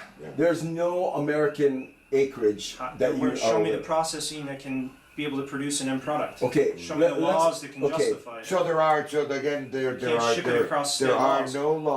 no states that legally allow hemp as a product. Show me a as an state agricultural that I product. will ever want to touch with a 10-foot pole right now. I'm not going to prison the rest of my life. No, And these guys that are telling you a bunch of stuff too, a lot of these folks, I'm just saying, Yeah. okay, I've heard their stories of how they're illegally taking it across state lines and doing all this under the cover, under the table stuff. I won't touch it with a 10-foot pole. I'm bonded with customs, and I do things the way I do because from day one I wanted to be legit. I wanted to earn the respect and the trust, the top down and the bottom up, because I need grant money, I need foundation money, I need everybody at the table. That's right. And I'm not going to alienate anyone, because why? Because not everyone you think of wants to harm the world. And like I've been talking to a lot of people lately, that they're like, enough of the alienation, you know, we got to stop this us and them and them and us.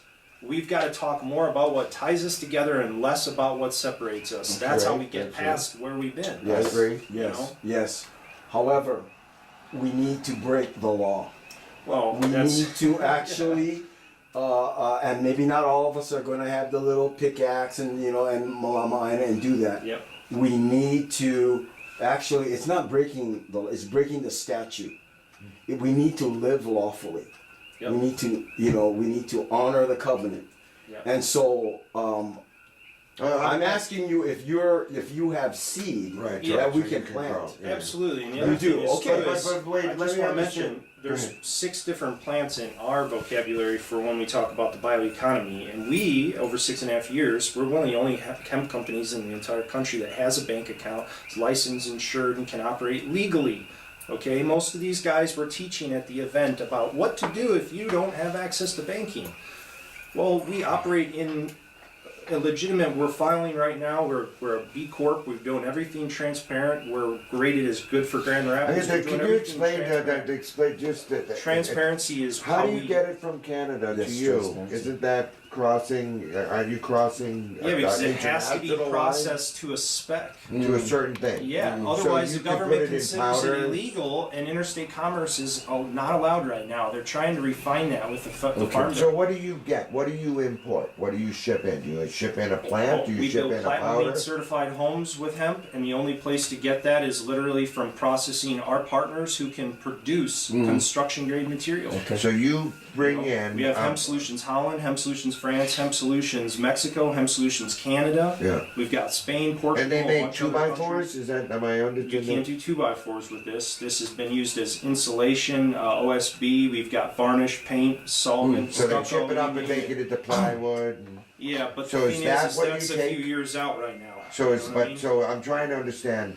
what comes across when you buy whatever you buy from Canada. Well, we don't buy anything. We are that. You entity. okay? When you ship what you do you bring it into the country? Yeah, I'm bonded to bring in containers of Michigan? material all over the world. So we have hundreds of customers across horticulture, building, and Okay. animal bedding. So we work with what folks- product? What is the Yep. product? So we have animal bedding. That's Animal bedding? Animal bedding, like for horses and small animals, cat litter as So well. that's what shredded stuff. It's chipped up stalk, aka hemp herd. The thing is, it's so popular that even the Queen of England's using it in the royal stalls. Funny. So now that's literally that's shredded up stuff sold as a bale. Yep, #1 animal bedding in all of Europe. Even the Queen So, is using so it. then in the royal that's the shaft of it, not the flower. Yeah, the chipped up stalk. Okay. It's got to be So then processed. what's another example of The it? other one is the horticultural, so we're turning traditional farming on its head because we're able to grow in less than 2 weeks with practically nothing. We're able to grow on our horticultural grow mats, microgreens, which are the most nutrient-dense source of food. Half of the 2 weeks is in the dark. The other half is under what we tell people to go to a warehouse or somehow get a shop light, get a super cheap, low-energy shop light, use LEDs. Because see, the thing is we're helping people to bring them to the table on the same level, So that equality. product in a is, circle. is a chunk of hemp. Well, no, That- this would be, yes, it's hemp fiber. So Fiber, working across yeah. the fiber, we're supplying not only horticulturalists, greenhouses. We've Yeah. got greenhouses all over the world. And they're that are like using mats. this. Yeah, Like grow mats. It's a interesting. replacement for the So like plastic. 12 mats that inches are by used. 24 inches, or what? We have a homeless crisis. Oh yeah, in Hawaii, absolutely. on this island, Yep. and everyone knows the true political status of Hawaii, even though we don't have a de jure government yet. You are indeed, provably so, in a foreign occupied country. So I'm really inspired and grateful that you have done everything possible to be in compliance without sacrificing your soul. Oh yeah. Okay. However, you are you have an opportunity by moving to Hawaii to be at the cutting edge of helping Hawaii restore its sovereignty, its independence economically, politically, culturally, spiritually, all of these things. And I believe hemp, with all of our help, we can work together. So if indeed, and you are, in a foreign occupied country, what would you do in Hawaii to kickstart the ideal hemp growing and refining and production capability? What would be the first thing you do? Would you grow first? Would you do it all in concert? Would you do a little demonstration project? What would you do? Well, the first step is, as I always tell folks, and I told them at the hemp conference as a speaker and sponsor, is that the first step you need to do is educate the miseducated and the uneducated. The miseducated are the ones throwing stones. Okay. Okay, so we have to educate those folks. Okay. But the only way to do that is not only to educate them, but put a high quality finished product in their hands. I mean, if you don't put something like Example. I can show you that our fiber mats are being used by major auto manufacturers right now to make thermoset compression molding for BMW, Audi, Mercedes. I've got a Mercedes car door panel with me here in Hawaii. Okay. I mean, this is a reality. So we have We need events. top down, left and right data. We're working with the best builder in the world who's built 100+ hempcrete homes. We've got all the MSDN information. I mean, we have the critical information that it takes to get it through the building codes, through the building inspector. Okay. That's a platinum LEED certified building material. Okay. But in order to build with hempcrete, you have to have construction grade material. It has to be grown scientifically. In the French, who our partners have gone over there, I mean, we have Hemp Solutions France, because of the fact that they are the geniuses.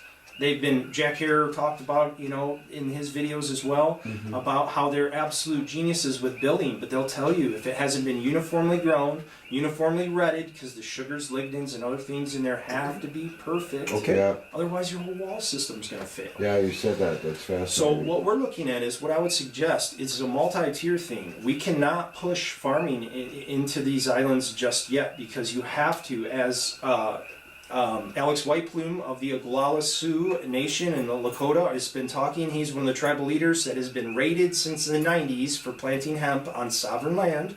He just publicly made the statement in the last couple months that he predicted it was 10,000 acres of farmland you had to have to justify processing. Interesting. Okay, and they in Europe. That's because of cost. That's the cost. $15 million, and if you want to do fiber, you got another $5 million on that. Okay, So you're talking about 50 you need 10,000 acres to produce hemp. Why do you need 10,000? You're putting in a $15 million processing. Why do plant, you need period. to put in a $15 million? Because that's just how it's done. If you want to make something that's finished, that is ever going to be It's sold, sellable. It's you sellable. have to have that processing okay. to filter all these Okay. layers and make stuff. We have 1.8 million acres, Yeah. and it is public record knowledge that this so-called ceded land is simply seized land. Yeah. We have thousands of acres on this island, okay, that is ready to be explored into how can we do this. We have an economic need. We have a skilled and active population that are already have the heart to do hemp and cannabis on this island. But the two of them getting along, see, I've met The a two dozen, of who getting well, cannabis and hemp, let's just call them for a second two separate families here, okay? Okay. This is the island where everyone's known for being a grower, okay? I'm just saying there's a lot of growing medicinal going on this island. As I've been told by many, many, many, many people, if you want to have major violent, possibly violent interactions or have your field burned down, don't bring that stuff here. Right. Don't bring what? Hemp, the low THC will interbreed, and it is known because the Kentucky farmers have talked for years about air seeding in hemp to literally lower the potency of the recreational. Right. So again, we're talking We numbers. talk crossbreeding. If you want to be the only hemp farmer, just like a GMO farmer coming into your neighborhood of all organic farmers, Okay. if you want to be that guy, and you want to sink a minimum of 500K, I've been consulting these guys for a long time, and I know how much it costs to burn the field down, they call it, to prep the fields, to get then you have to wait, and then you have the DEA continuously stepping on your feet and telling you, no, we're not going to give you your seed. Right. Because what they're going to do is they're going to make you, you're going to think you'll get your seed in time. You're not going to get your seed in time. Right. They're going to stall it out. They're going to play their game. And the whole thing is this crazy little show that they're going to put on, you know? And I guess, I mean, You're again, bleeding let money. people understand what you just said. How does the DEA physically have the seeds? Well, Kentucky had to sue to get their seeds. They From took their seeds. physically They had to the sue the possession DEA of to the get their DEA. seeds, and they Uh-huh. were in full compliance. That's I mean, that was the incredible. University of Kentucky. Had actually historically, that was a huge event. They had to sue the DEA in Michigan 3 years now. I was talking to all the guys at the event that are local here, and I was like, look, I know what's coming. You're being blocked your seed permit, aren't you? Yep, they are. Said, hey, you better see the road, the warning signs on the road. And Don't right. go throwing cash in here when I'm shipping tonnage up to Canada, and they're 20 years ahead of us and they're burning their stuff. You know, and I Warning. want you to, Gene. I think it's important that you No. understand. As much as I think that you're loving the romantic Know the idea game of that's this. already in play. There's an interesting It's a real reality one. here, and then it happens to be my specialty. What I had gone to school for is business modeling, and when a business model does not work, you cannot wish it Oh man, you're to gonna work. sink bad. So your numbers and alone, Yeah. the reality of 10,000 acres dedicated to a single For Four crop, cultivars, in order two to be harvests a year. viable. You Okay, have- okay, no problem. Yeah, this no, is very no, intelligent I'm not. I'm not advocating to do practices that are not smart or not economically viable. If this is not the island Well, for hemp conservation, maybe Lanai is. It's not that Or this maybe- isn't. It's okay. that here's the other big thing. We have in the bioeconomy hemp, flax, canaf, jute, organic cotton, and I mean there may be another one or two, but the thing is we have at least five different detours that we can pull out and go full speed ahead. I mean the Ferrari still moves forward, and that's where we're at. We are masters. We've become masters of detour over the last 6.5 years. Absolutely. I got blocked from getting my business. I couldn't get my business insurance for the first 3 years I was in operation, which meant I couldn't get my lemonade stand. I couldn't even go to a farmer's market and have my lemonade stand. I stand there all day just to make $20, but it's about community, and I couldn't even do that for the first 3 years. I was blocked I was the first hemp person to get on Kickstarter. I literally, you guys can look it up. Okay, I had biodegradable, compostable pouches that I did on my own for the community and the planet, trying to raise money. I also wrote a grant for the Department of Agriculture, Michigan, about showing how we could grow mass amounts of food with these mats and turn money back to the local community. The thing is they don't want to hear that stuff. But here's the only way to make a difference is lead by example. And that's the thing. The first hemp farmer in America, Ryan Laughlin, to come back, in defiance, he said, you know what, I'm going out there and I'm planting these seeds no matter what the hell you tell me. And now look at him. That's all I can say. Tell people what. Well, Ryan Laughlin, I mean, what he did is in southeast Colorado, he became the first hemp farmer in 70 plus years to get out there and literally put the seed in the ground. And what he did was an absolute flying full defiance of everything, because he said, I'm going to go out there and come hell or high water, I'm going to plant these seeds. So he grew his crop. Yeah, and since then it's been people famous. the DEA did not arrive. Well, there's ways to get around the seed. And did he have a market to sell his product at the end? Well, he got off to a great start the last few years, but from what I've heard, this year they squashed him. They tried to literally come in and squash him. They told him a bunch of his seed or whatnot wasn't.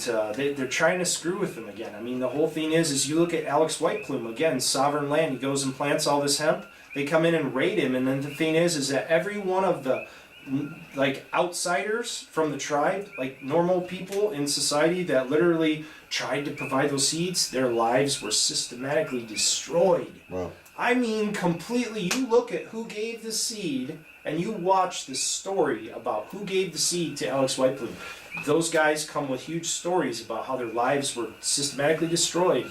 so you kind of, I mean, do you feel that you're setting yourself up My life was saved by cannabis, and every breath in my lungs. Well, why don't you explain that? Why? Yeah, why do you and the think thing that? was, is I was in a horrible car wreck back in 2001. I was with a coworker. I was invited out for a night, and I was not the person driving, but we T-boned a car doing 70 plus miles an hour at an intersection, and literally, I'm lucky to be alive. My doctor bumped me up from pain med to pain med, all the way through up to OxyContin at the time when all the doctors were being told that lie. I mean, Purdue Pharma and that whole thing, there's one of the largest lawsuits in history tied to OxyContin. The family's worth over $14 billion now.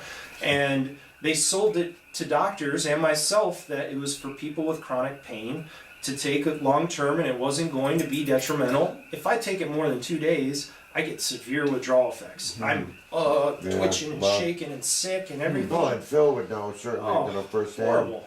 Absolute torture. I mean, it's synthetic heroin. That's exactly what it is. And I've got 5+ friends that have blown their brains out coming back because they've been there defending those fields. They know what the hell's up. And then they come back here and they kill themselves, man. And they're not even allowed to use it for PTSD. I'm just saying, man, it's a mess we're in, but it's working in this circle to talk about what ties us together more than driving. I always say, don't feed the machine. The machine is a fear-driven system. We often say that exact thing. You can't feed that system. We've got to decouple, and every time we need to be, as people, become conscious of when we're actually going in that circle talk, which is unsustainable, but it's that circle talk of fear. Oh my God, they're doing this, they're doing that. No. We're doing something way bigger. Yeah, wow. Way bigger. Yeah, amazing. You know, and the thing is every day I meet so many people that they will fight me down every time I try to talk to them about cannabis, but I always just kind of laugh at them and I say, you know, the funny thing is every day the list of them gets shorter and the list of us gets stronger. Yeah, it's certainly in mockery. I always say to me, it's always the folks that need it the most. Yeah, Bill, what are you thinking about all of what we've talked about? I mean, it's and what's your, the reason for doing what you're doing? Well, all this research that they say is just distractions. As we know, it's been used successfully for over 5,000 years. So those are just distractions and to keep us, to hold us back. I think it needs to be just get out there and plant the seeds and grow the crops and in defiance. Yes, but I think the way that I've seen through the AAMC, the American Alliance for Medical Cannabis, education has changed a lot of people's mind. I know in El Dorado County, California, where the headquarters are for that, I have watched people go from thinking of people using cannabis as a bunch of potheads to they realize that it's actually a very valuable medicine. I too was on OxyContin for a couple of years, and it just put me in a space that I don't know what happened there. Sure. Something happened for 2 years, and then I just said, Barely I a can't do this. participant. Yeah. Yeah, I can't do this. So I went. It isn't like in 2000 I started using cannabis in my life, because I've been using it for many years. But in 2000 I had a heart attack and ended my truck driving career. I was also diabetic, so it ended my truck driving career, and that's when I met some people. Phil I've known for. We were talking the other day how many years we've known of each other, and through his practice on the Georgetown Divide, where I was from as well. We met and knew each other back and forth. And then when I got into the cannabis, the medicinal cannabis, I met up with Phil again, and I started educating myself. And went through Jack Herer's The Emperor Wears No Clothes, and which was a great educational piece for me. Wonderful. And then as well, we follow the laws of the state of California at our meetings and tell people about them. And we always encourage people to ask questions. Mm-hmm. If in fact you think you're the only one in this room, because that's usually what prevents people from asking a question. If you think you're the only one in this room who doesn't know the answer to that question, ask the question. Then we'll all know the answer to that question. Sure.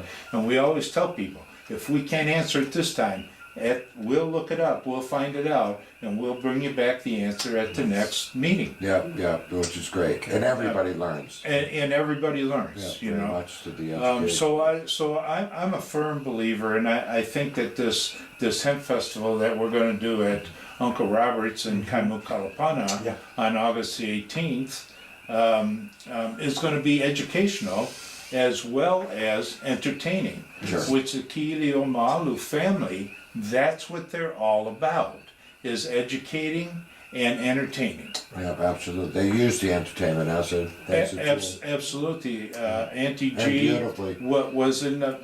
took a Hawaiian cultural show to the mainland. And Uncle Robert and I have sat the years that I was blessed to be around Uncle Robert. He and I sat many, many times, many hours we spent talking about hemp Sure. and the Hawaiian Nation. How this could be the financial thing that the Hawaiian Nation needs. Let's grow some hemp. Yeah. Okay. Interesting. Now, in light of that, you did mention that it would be economically unwise, especially for this island, Well, the model. to focus on industrial hemp.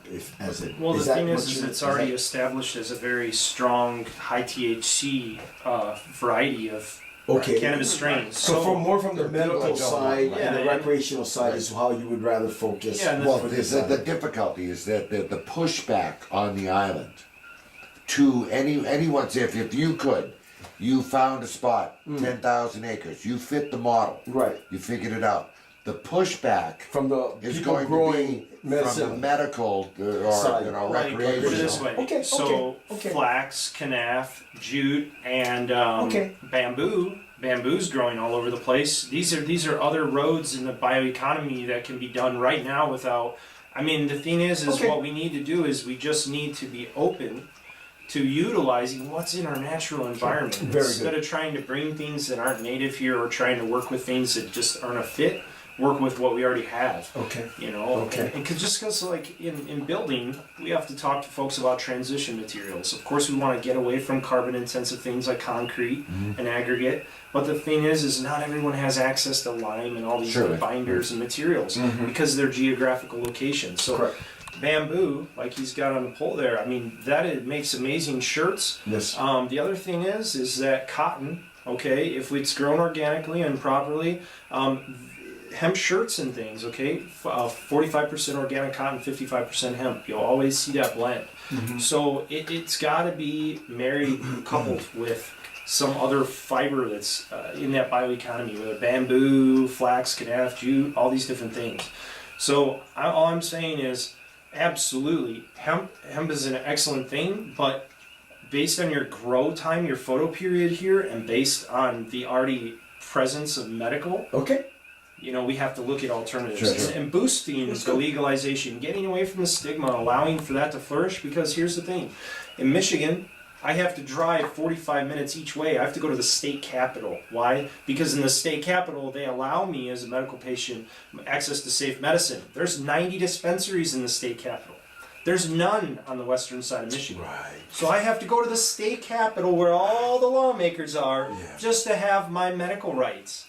So what I'm saying is, if we can get past the stigma Which is and we another one can of the allow the tyranny. people to have what is here by demand. I always tell people the dispensaries, they're always catching hell and they're always getting shut down. But why are they there? It's a free market. They're there by demand. They've got stuff on the shelves. They're making money. Why? Because of demand. Because people want it. So I believe, yes, absolutely, financial means, there is that. But working within what's actually, you know, where can we grow hemp? If there's an island here in the chain, I'm sure there's a spot, Oh yeah. you know. I'm sure we could maybe get some of this Well, land and- that we don't want to grow GMO on And anymore. and like anything, there's always what in business modeling there's always what's called a boutique market, and then that's much smaller quantity. Oh yeah. You know, much more specialized, and you serve some of them serve individual clients.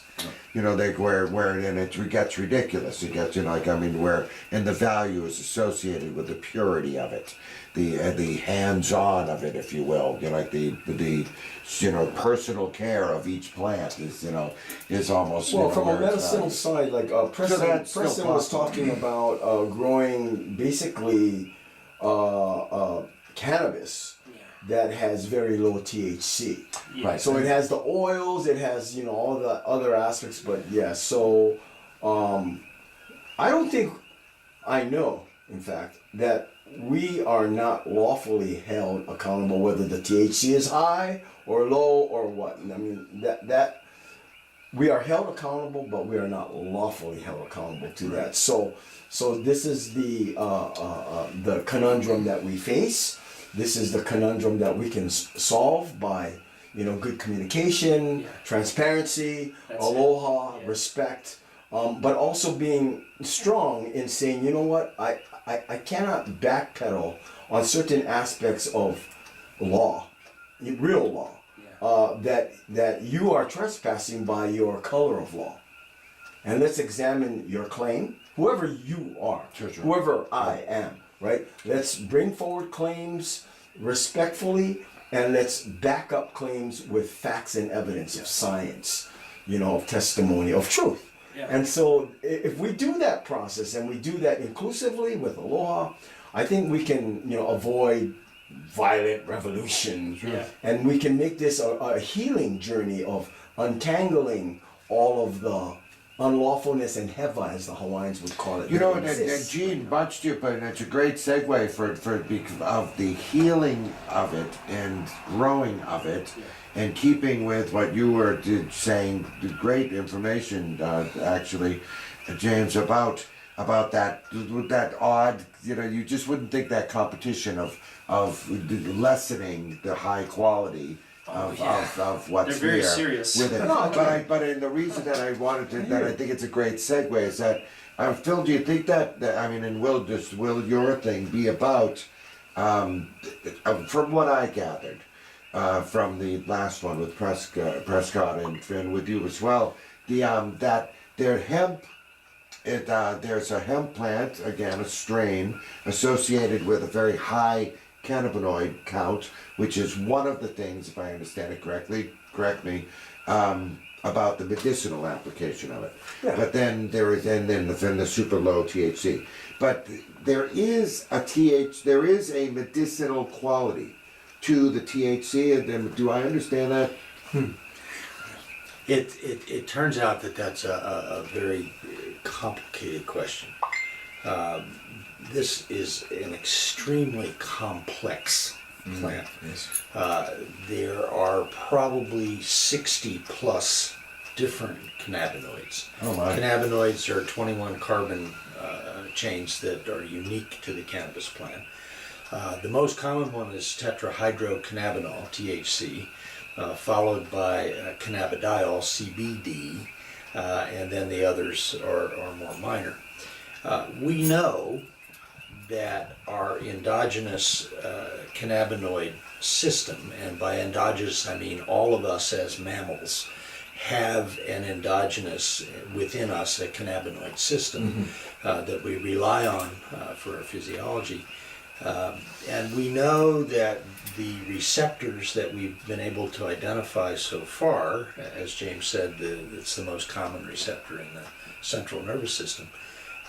We are beginning at the beginning of learning exactly what the THC molecule does with this receptor, what the CBD molecule does with this receptor. And in fact, the likelihood is that all of these cannabinoids interact with each other. Sorry, it's not good timing. Sarah brought it down. Yeah, I see. Who would have thought? So all of these cannabinoids interact with each other to get the final effect. So just to say that, this is the pharmaceutical company's way of doing things. They find something that works. They isolate it, they purify it to the point of toxicity, and then give it to you as medicine. This is the history of it. And unfortunately, and we accept this. Cannabis does not. Never gets there. No, it doesn't. It doesn't. It doesn't happen that way. Feels too good. Anyway, to answer your question, there are medicinal benefits for CBD. That becomes clear. There's medicinal benefits from THC.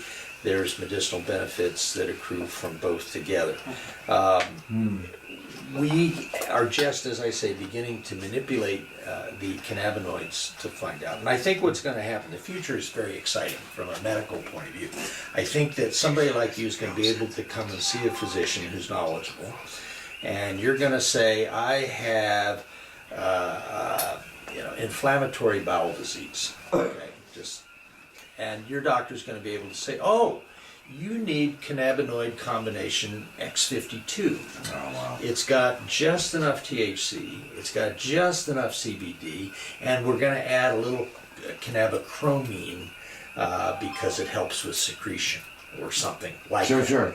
And I think it's going to become very, very, very interesting. And we're going to look back at this. All of us are going to look back at this, and we're going to laugh. Yeah. How did we spend so much time on such a ridiculous thing? And that's what it's going to come down to. Now, I didn't think I'd see it in my lifetime, but here I am. And I think we're right on the crux of that. Yeah. And I think that a place. Do you think the crux is because it's undeniable? Because I do think that what, like you had said, Sarah, and it's something I argued it for a long time when everyone was getting the medical marijuana card thing, and I thought and said often then that you are signing up, putting your name on a list, you're telling them you smoke pot, and you tell them where you live. Yeah. And when the political winds of the powers that be change, they're going to go to that list for a completely different reason. Yeah. And if I understand it correctly, and who knows what's real news anymore, other than Aloha Nation Live is real news. That there was some attempt to go now after medical marijuana cards. Well, I can just say from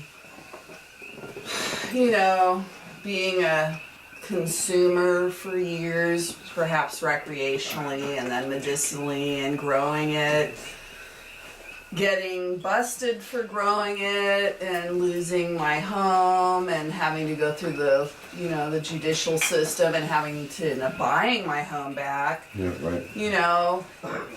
And even after going through all of that, and I still believe stronger in the plant than I do in the laws that are telling me I can't use it and I can't do it. I just know, here and in my head that I know the truth is the plant, and the truth is not the statutes and the. One of the things that we discovered, that Chris discovered when she was researching this, and I thought how interesting. And Chris, correct me on this. It was, if you have been arrested for a marijuana crime, It has to be a felony. which I think all marijuana crimes are felonies, are they? Well, if you are arrested and it's marijuana and it's a felony, then you can never get the license. They won't give you the license. You can never get the license. You mean the license? You can't get a dispensary license. But someone that no, abuses children and stuff will be given a house before you because you have a drug violation. Yeah. Right. That's just screwed No, up reality. so you know what I wanted to ask about that is because You're put on a lower It's list just to than grow the hemp. bad Right.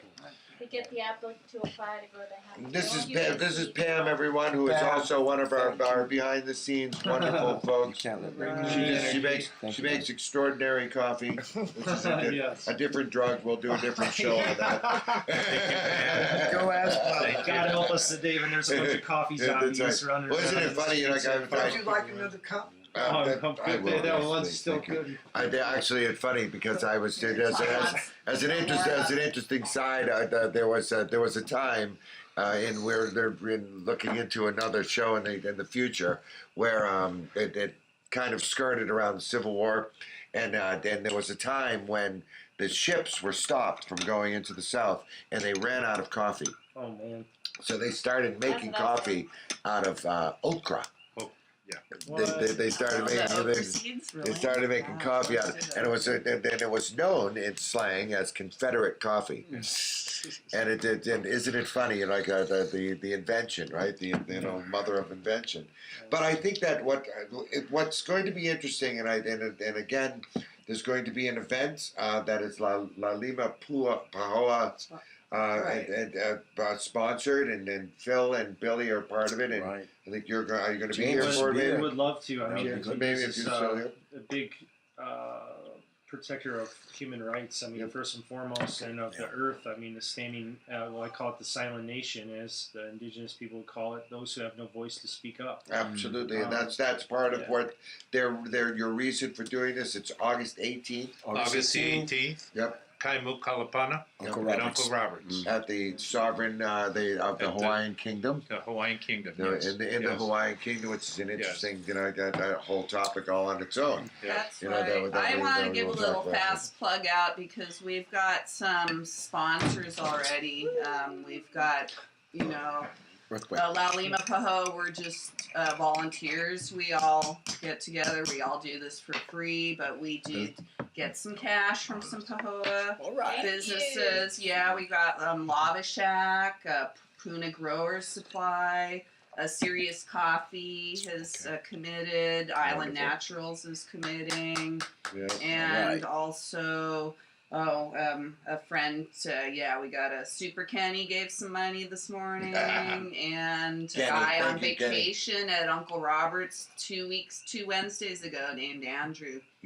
Thank you, Andrew. He heard us talking and he gave some money, so. That's funny. Yeah, just a Well, fast thank you for that tremendous service that you guys Are you having, is law enforcement coming? They've been invited. They've been invited. Yes. We have gotten a letter back from Roth? Yeah, no. and they have The declined our Assistant invitation. Police Chief Tavares has respectfully declined our invitation. As well, we invited Mayor Harry Kim. And Harry's he's out of town.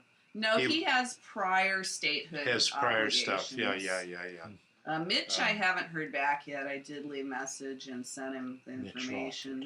Roth, the district Russell attorney. Ruderman's coming. He's gonna, Jen probably should. Jen, Eileen, Jen Rubbles will be speaking. Yes. Eileen, I don't know about. I haven't really. approached her at It's all. a community Approached her. family affair. I invited. Well, and it's the same Joy. thing. It's what we do here at Aloha Nation Live. We try to engage the conversation, All sides. and we can get all the community involved.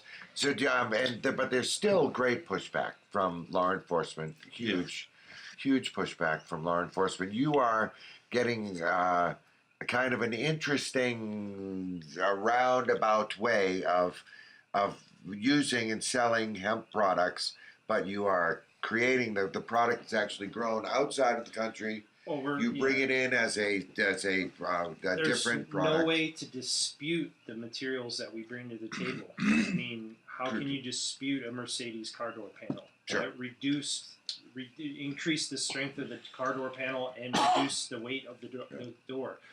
All of these things that we bring, whether it's platinum LEED certified homes, animal bedding that's used by the Queen of England, all of these things are backed with so much science and so much fact wonderful.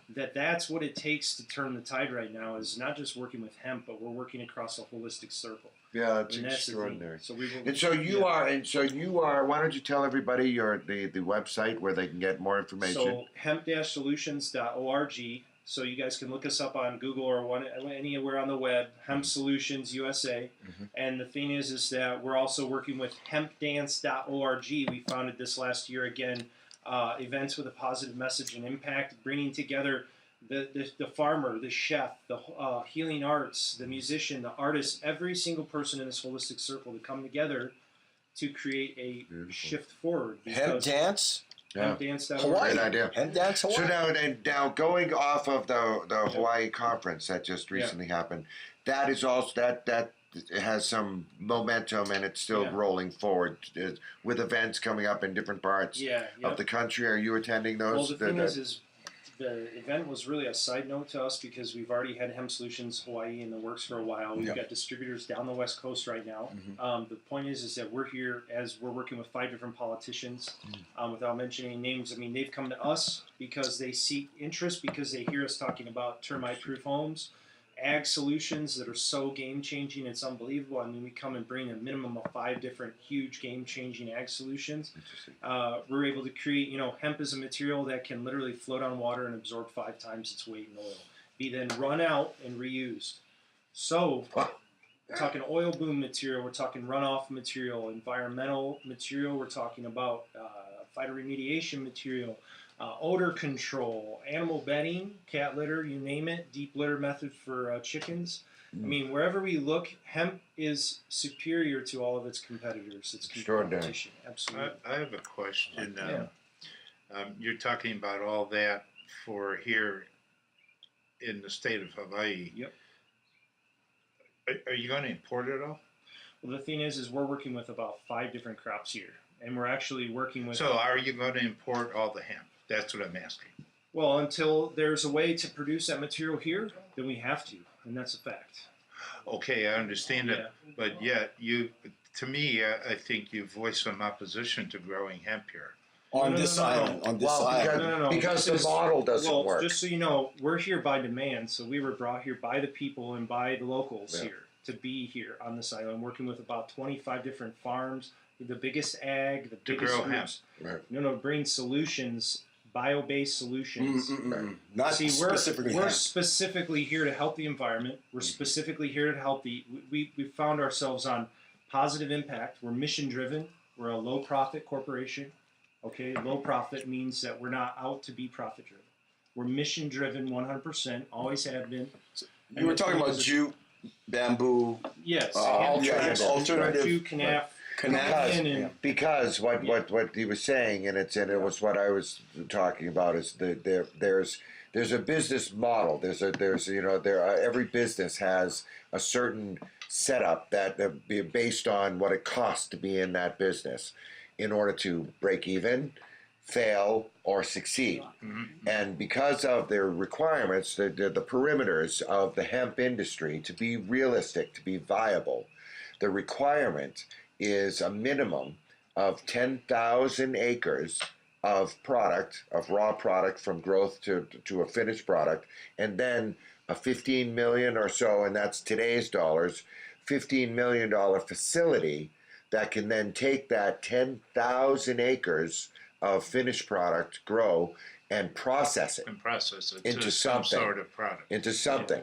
And then we're in Hawaii. So now we have to either viably have now so much that we can supply and use it ourselves and have a viable market that's going to buy it here, and enough of a product if it's considered to be something that we're going to sell to save Hawaii. In the hemp industry, it's already common knowledge, and this was discussed heavily on all of the forums where the hemp conference was listed. You guys can see it, that all of the hemp experts in the world voiced their opinion that Hawaii has never been in the latitude, whatever the coordinates for hemp production, because you have the photo period that does not match hemp. 12 hours, right? 12 to 13 hours, and that is actually, we're off limits in the range for hemp. What about for THC and cannabinoid you production? Can do. Well, they all it's already being grown here, right. So. But because they alter it, they modify it by adding light.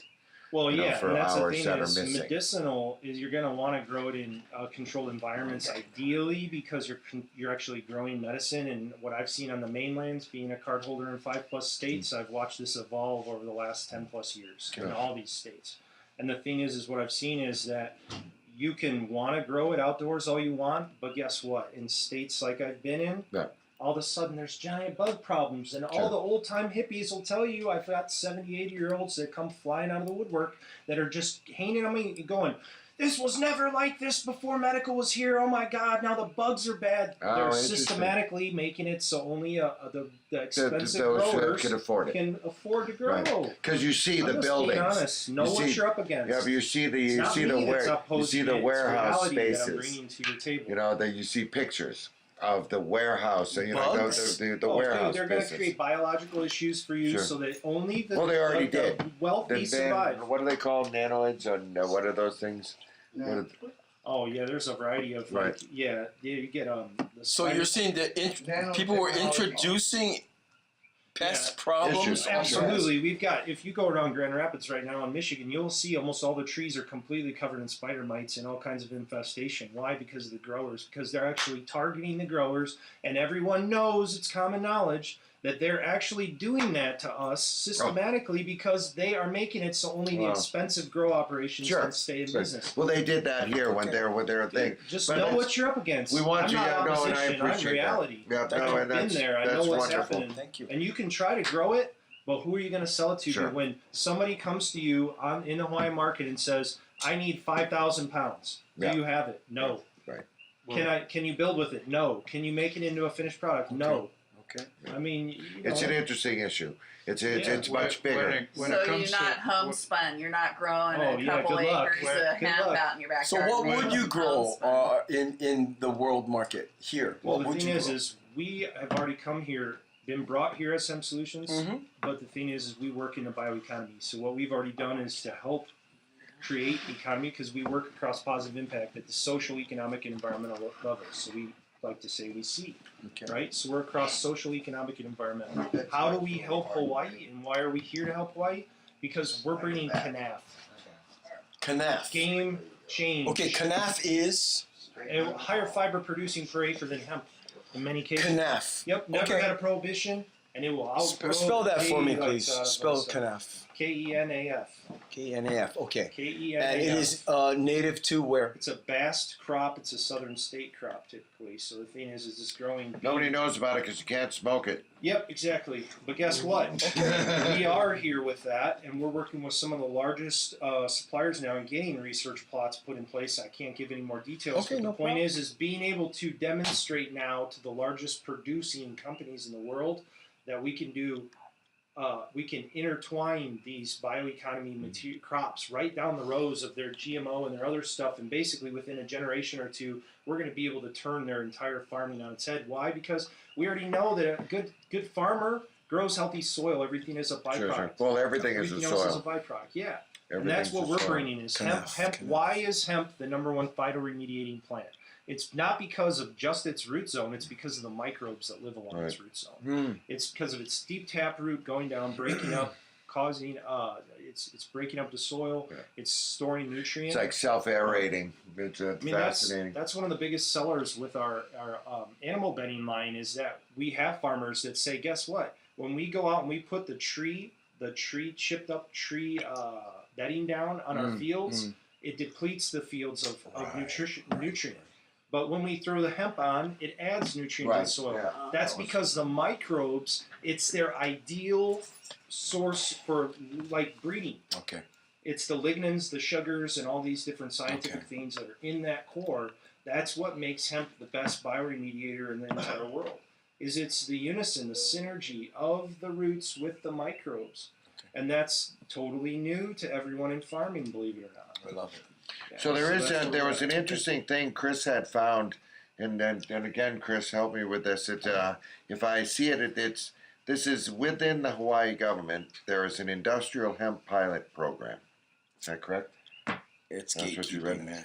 And the status of it was it's still waiting for final approval of its draft. Waiting on seeds too, by the way. They have DEA registration and import permit. Yeah, now, what does has seeds mean? Does that mean it says that they've acquired some already? They have the seeds. That's what they said. They have the seed development contractors. And by the way, I know Is for a that fact. Well, no. If you ask how they, and believe me, the certified seed thing is new in this year for us because it's something that we've watched evolve. But we're doing this in a mission-driven way. The other entities, okay, Right. They're in business. that's a Monsanto deal. You ask any hemp farmer who's gotten certified seeds, they're forced to go through just a handful of different selections. Yeah. And then the thing is not only that, but they are told you can buy your seeds and plant it, but you cannot regrow your seeds.